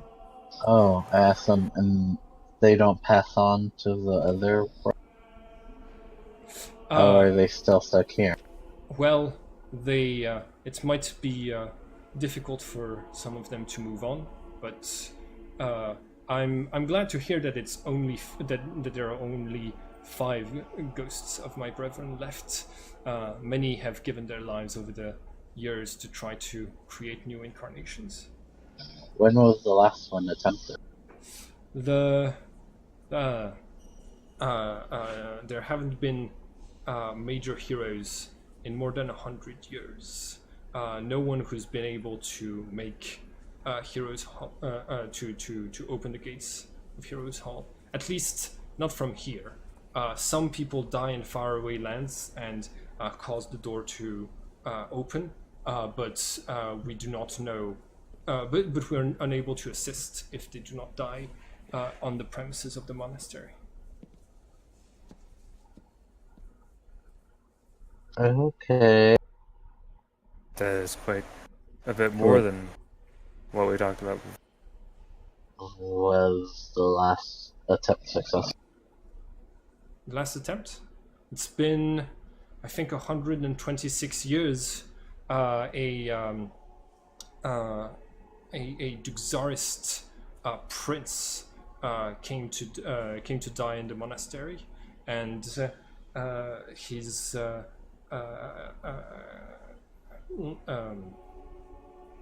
her death. So we're gonna say Duxarist princess. Her death caused the door to manifest visibly for all to see, but unfortunately her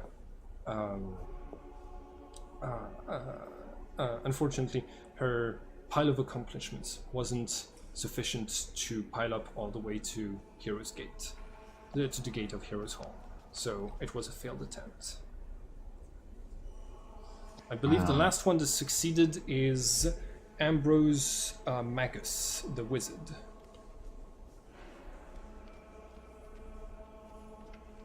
An elf. Okay. Yeah, the elf wizard that is now an incarnation we can call upon.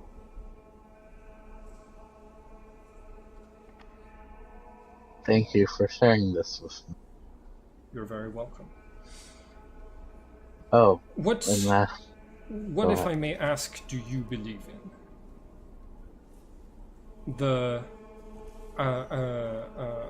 Church of the Many Gods, we worship the different aspects of reality, the arcanas, like the concepts of justice and the minor gods from different religions that have become invocations or arcanas that can be summoned, and also the shards and barrels. So there are many faiths here that we empower. By believing in those entities, we give them strength and make their concepts more powerful for all the summoners to call upon them. What do you believe in anything? I haven't put much thought to it, to be honest. Before coming here, my life was very different. Think about it. Faith is a very powerful tool for the resistance, both in the way that it bolsters those who are living and empowers those who can call upon the dead. Thank you, I will keep that in mind. Okay. Would everyone be okay with the group reuniting? It's night has fallen. You find your way to your dorm. There's basically like a very large chamber with bunk beds, and all of the monks sleep here. Most of the the heroes sleep here, and it's just divided between like a few different large rooms like this. You see the what's her name? You see Chris, who's of whom you've heard rumors, is already on her bunk bed, snoring very loudly to the point where it echoes in the chamber. And this is what she looks like. She has 2 giant swords, and you reunite around your bunk beds. And what do you do? I tell, as she's snoring, I tell Walter about Chris. About what? I Chris. tell Walter about Chris and how she's like this badass warrior. She's supposed to be the chosen of Noah, so someone who's synchronized with one of the Shajads. What do you think she would do if you told her you couldn't, I guess I have to figure out how to put it directly into words. You couldn't overthrow the Vitala government. Wait, what? What if we told her, if you told her, that you couldn't overthrow the Vitala government? We're working on that. I'll get there. Why would I like? Well, she goes and accomplishes the tasks that people weren't able to do. But she only does that for people who are dead and died.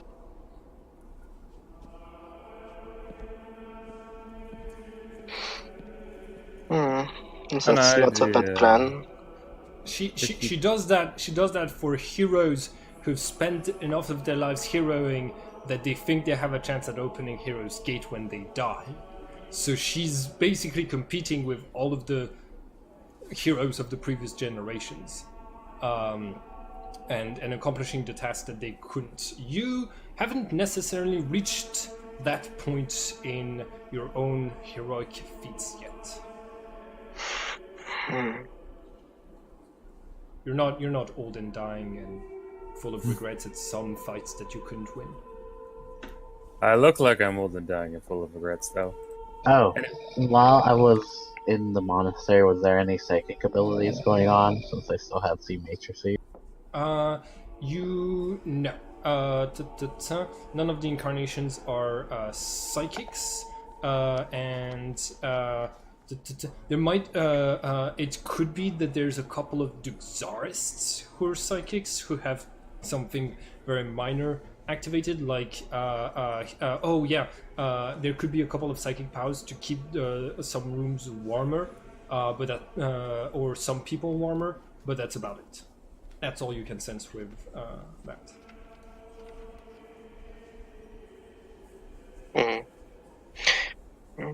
And then I tell them about the ice lane. That's also very. Did you learn anything we can use when we face her? Well, I don't want to face her. I try to maybe broker. I have a feeling you should have mentioned that to the people who hired you to fight her. Well, I only recently found this out and haven't talked to. I the Ice Maiden is not at odds with the Church of Many Gods. And the church says they will not offer us help in any more help in figuring. Well, alright. At least we know that we didn't just miss her up here on the mountain and she's down there. They also told me that sometimes a kiss to the maiden will rejuvenate her. Well, then we better not kiss her. In most cases, it will cause death. And what happens if it kisses a zombie? Aha! Yeah, no. Nothing will happen, I guess. Well, I don't know anything about magic. Maybe that would cause the opposite effect. Somebody, Either way, somebody I don't could think roll it's something occult we- to know the answer to that. What? Really? Yeah, it's Okay. possible to know the answer to that. Occult is basically like one of the biggest skills, but it's easily accessible to summoners because they have to know a lot about supernatural creatures. Okay. Okay. You know that the Ice Maiden's Kiss only applies has an effect on creatures that have warmth, basically. So not me. And that are living. You're not quite certain if like fire elementals would be affected or not, but you know that technically all of you except like all three of your friends could be affected. Even Walter, Vitalis have some heat animating them. Okay. Okay. Yeah. So I tell them all that. That's okay. All right. Do we want to go meet her tomorrow? So, Dagger claps his blades together, makes a pillow, a hand pillow, and then points to his mouth and does kind of like a wave with one arm.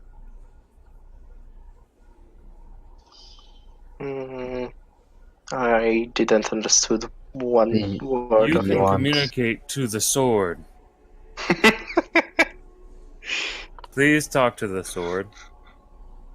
That way Walter says out loud. Yes. Go to sleep so we can talk tomorrow. But priest said my voice will be back by then. Okay. Alright. Dagger, I have one question for you. The powers that I gave to you, do you still want them? Or should I take them back? Oh, I honestly thought this was my bloodline's reaction. Which is fair. You have a bunch of options for blood powers.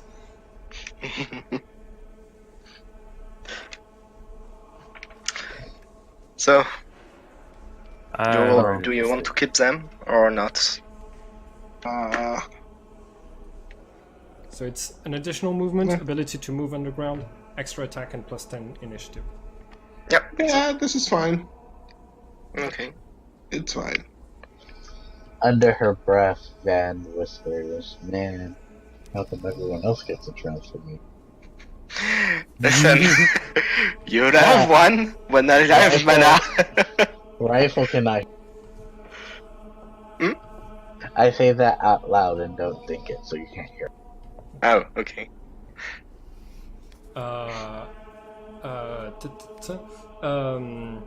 Rifle. Okay. From what you gauged, most of the people here are most of the monks have a large reserve of zeal. In this place. Yeah, but like, if one of them take it like personally or something like that, it could turn ugly. Yes, So it could. That's why you ask for permission, not forgiveness. yeah. Maybe I will do it the day after. I do have enough Xeon for the night. Okay. All right. So all of you go to sleep, regenerate all of your fatigue points, and regenerate your daily regeneration as if you were resting. So you are slowly but surely regaining the life points that you had previously lost. And this place has a high concentration of magic, so Xeon regeneration is doubled, but actually that doesn't matter to anybody, so never mind. Yep. Okay. You're trying to sleep as best as you can. It's very loud in here.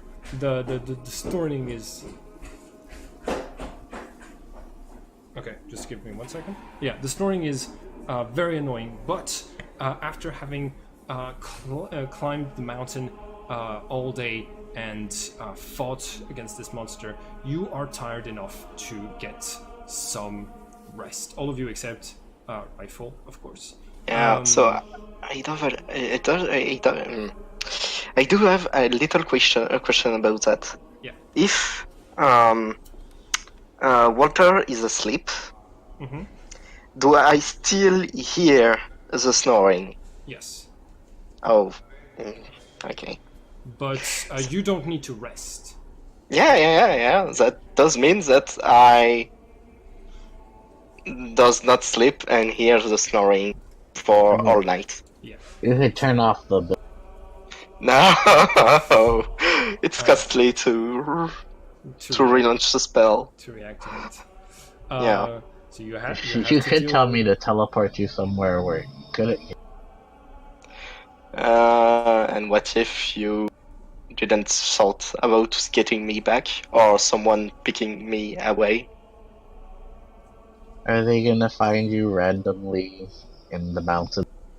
It A few could. miles from under snow? I could.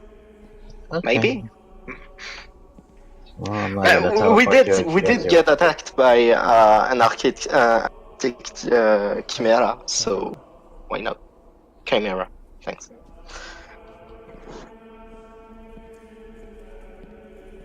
Alright. Okay. So, you wake up the next morning. It is high enough here that you actually wake up to the clouds having parted and the sun, and seeing the sun for the first time in months entering the room in which you are. Walter, you took the precaution of not being on the path that's of not sleeping next to the windows, but there is sunlight pouring in through the tainted glass mosaic from the wall when you wake up, and you have this sort of primal fear that grasps your heart as you open your eyes because of this. Are the clouds gone? Sunny this morning? You're at the top of the mountain. Yeah. He will very quickly don his armor and put his visor on. Okay. Oh, that's a problem for you. Yeah. Dagger, your voice is back, and yeah.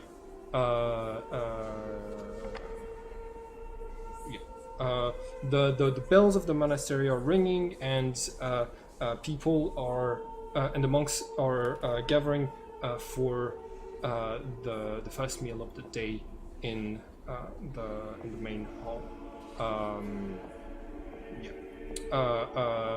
Apparently, you see that a couple of monks gather around the bed of someone's bed, offer a short prayer, and are going to wrap the person who's laying there in the bed sheets and take and lift the body that seems pretty stiff and carry the body out.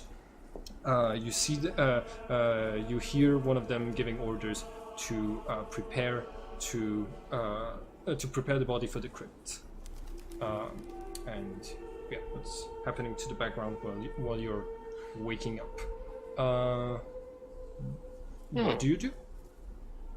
Oh, I know. Unfortunately. Before Walter does his thing, so yada yada, I speak to one of the priests, one that is giving orders, and I tell him to take me. I will help. All right. So we're gonna say that Eli is present, and that he's the one who's, directing what to do with the body. And he asks, we're perfectly able to take care of this. This is our role. This is what we trained for. But I appreciate your offer. I don't think we will need help. Thank you. Okay, so I answer. It's not only that. As you may know, I am a sword, but I depend on other things to keep me alive. I need Xeon. So I would have helped you in hope that I would get Xeon out of this. I understand. You may ask one of the brothers who is not designated for the ritual. The others must always be ready to should the Gate of Heroes Hall open. I will get you someone. We have some people who are very who replenish their magic pretty quickly. I thank you. But if you want any help, my offer still hold. We're fine with we're fine with the way we usually proceed. And he's going to basically have one of the he's gonna have one of the younger monks. There's some teenagers here who's training to regenerate their Xeon faster. Come to you, and basically he's gonna tell them that in order to train them to regenerate their Xeon faster, they're going to be drained out of all of their Xeon, and basically it's an exercise that's going to be beneficial to them.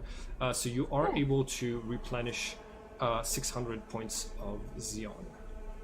Thanks. Man, how much D-up do you? What's your Xeon? He has 660 max, so I think you're back to maximum. I'm max. Yeah. The one of the teenagers faints. Another one froze up, and the last one looks dizzy as he makes his way out of the room. But you are full of Xeon again. Okay. I congratulate the one that still holds up. You what? I congratulate the one that did not faint or fall. Okay. So Walter, you have to you're carrying rifle around for this. Do you do anything? Really? I think so. Yeah. Well, Sorry I had to about at least offer you to them. I guess they could take him away. Okay. All right. Are you okay with being weaponless, even in a place like this? Me? Yeah. I'm not technically weaponless. Oh, okay. then never mind. Yeah, you've got your armor on. You're able to move around the monastery, but you try to stay inside because like it's very bright and very difficult to see outside right now, especially with the snow bouncing the sunlight back off. It's actually going to be more dangerous than full sunlight would normally be. It has a chance of hurting even some even more than what the maximum is usually is because of the snow. So, yeah.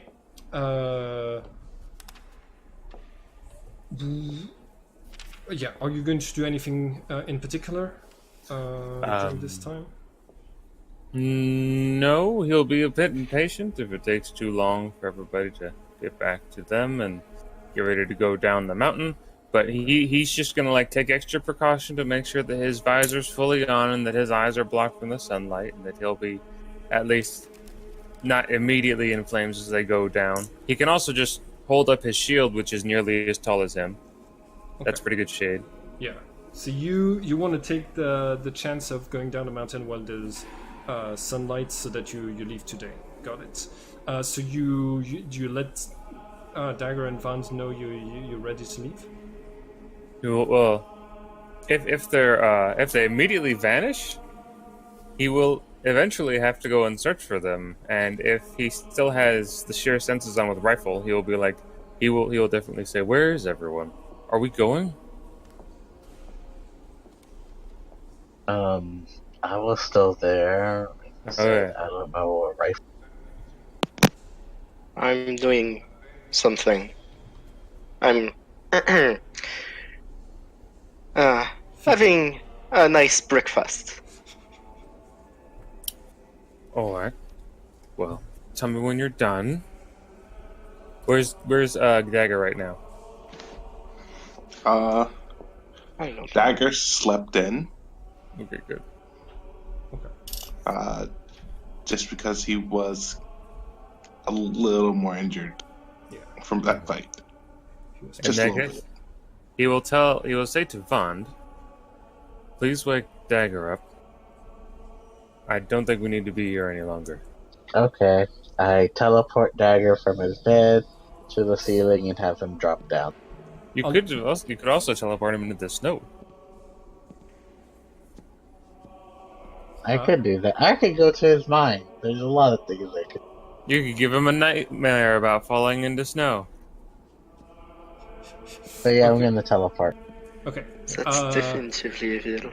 Okay, so you teleport him from his bunk bed to above his bunk bed, right? Okay, make up to the ceiling so he can drop down. On the floor or on the bed? How high is the ceiling? It's not very high. It's gonna be like 2 meters high above the and like with the bunk bed, it's just like 1 meter, I guess, and a half. I don't know. Okay. I'll teleport snow from outside on top of him. Snow from outside on top of him. Okay, make your potential roll, and your projection just to see if it's enough.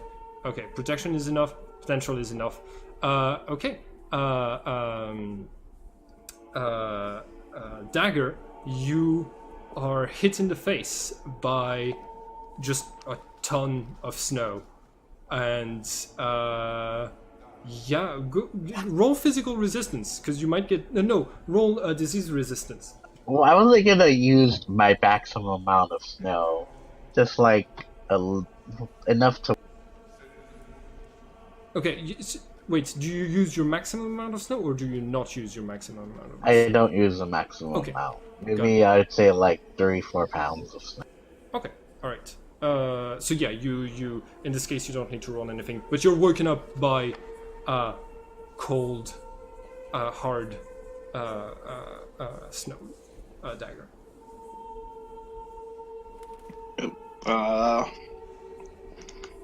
What do you want?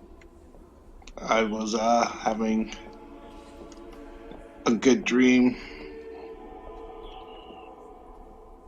Walter demanded I do that.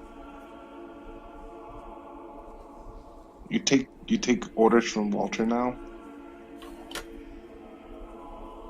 Also, I thought it would be funny. And then I teleport the snow back up. Alright.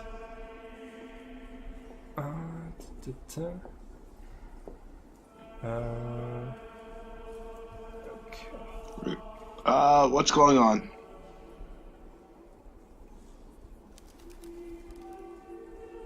We're leaving as soon as Rifle gets back. Okay. What are we going to do about the Ice Maiden? I presume we're going to chase her out of the mountain or destroy her. I thought we were gonna have a polite conversation and make a new agreement. I'm sure that's what the old ones would want. They're very friendly to spare. Both are possible simultaneously if you talk fast enough. Mhm.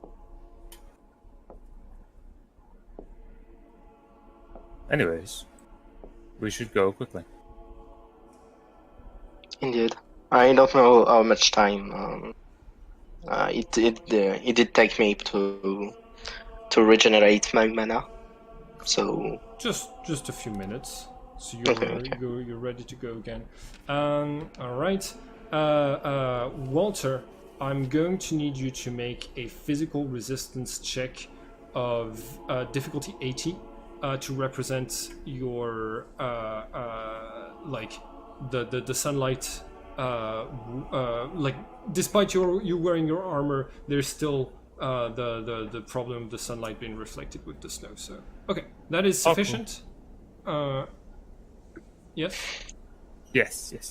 That is sufficient. You are not blinded or hurt or burst into flames as you're leaving the monastery. You start to head down the mountain towards the glacier that you can see is it's been like it's covered in mist. It's below the level of clouds, and you start to make your way there. It's a hotter day than was yesterday, and you are making your way there during the day. So I won't have you roll for cold damage because like Walter is taking the risk of coming through here. But you make it to the glacier, and you realize something. You can see Crankfort is standing not far from here, and there's inside of the middle of the crevice, and the crevice gives into the large area of ice where the glacier is, and you can see sludge from Crankfort, from the forges of Crankfort, spilling onto the ice of the glacier, and like smoke from the forges heating up the like being carried by the wind and heating up somewhat the snows around the glacier itself. And you make your way you make your way there, and you reach this point where there's a strange structure overlooking the crevice that leads into the glacier. It's a bridge, and as you start to make your way across it, you hear once again the singing that you heard as you set off on your journey, and it's a feminine voice, and it's ringing around you as you're making your way through the bridge, and you hear a voice saying, "Trespassers, you will not make it any deeper into my domain." And we're gonna end it here for today. and start the next game with rolling initiative because you're about to get attacked. The real fight. Yep. No. All right. This was really fun. I liked we had a really interesting dynamic for the combat at the beginning. We managed to get like a long, interesting combat and lots of role play where you found out some lore about the setting and things like this. So I'm pretty happy with this game session. Anything we want to say before I end the recording? I hope I don't roll this bad next time in combat. Roll. You have to roll. Go ahead. I only rolled above 30 once, and it didn't matter because it was on potential, and I missed on my projectile. I haven't been rolling too great either, but you need to roll really high on persuasion next time. I don't have persuasion. I have intimidation. You need to roll really high on persuasion next time. Yeah, it's gonna be fun if your goal is to try to negotiate with her. I like when I came up with the setting, I was thinking of something very gothic, vampire-y and stuff. So I'm thinking of like giving her like sort of like old fairy attributes, the sort of things that's like the sort of like capricious elemental that you would expect to see in a like gothic tale, and that's what you're going up against. So persuasion is not going to be easy, but It's going to be really confusing. it's always going to be but it's always an option. There isn't just one way to resolve any fight. Okay. I do have a bit of persuasion, but that does mean that you will need to leave me make the negotiation. When you say a bit of persuasion, let me have a look at your character sheet. 65. It's not a Don't lot. worry. One way or another, you'll be part of the conversation. Good. Yeah, I think. Hmm? Yeah, I only have 110 in intimidate, and have no. And well, I guess I have streetwise as well, but no real other stuff. Vand, your psychic powers, your telepathic powers do not work on the Ice Maiden, since she is an elemental with mind too alien for you to resonate with. But also she is. The last thing she says is, you have the blood of my friend on your hands and weapons. It's time for yours to leave your bodies, and we're gonna end it here for tonight. For today, right? Maybe your bitch ass friend should have tried to fight someone he couldn't fight. Have a good day, everyone. Have a good day, Gunter. Good day. Have a good Have a good day. day. Hi everyone, and thank you for watching this video. If you want to keep up with all of the adventures on this channel, don't forget to subscribe and click the bell button so you can get a notification each time we upload the next episode of this story. And it would be very nice of you to like and share the video to help this channel grow. Have a nice day, everyone.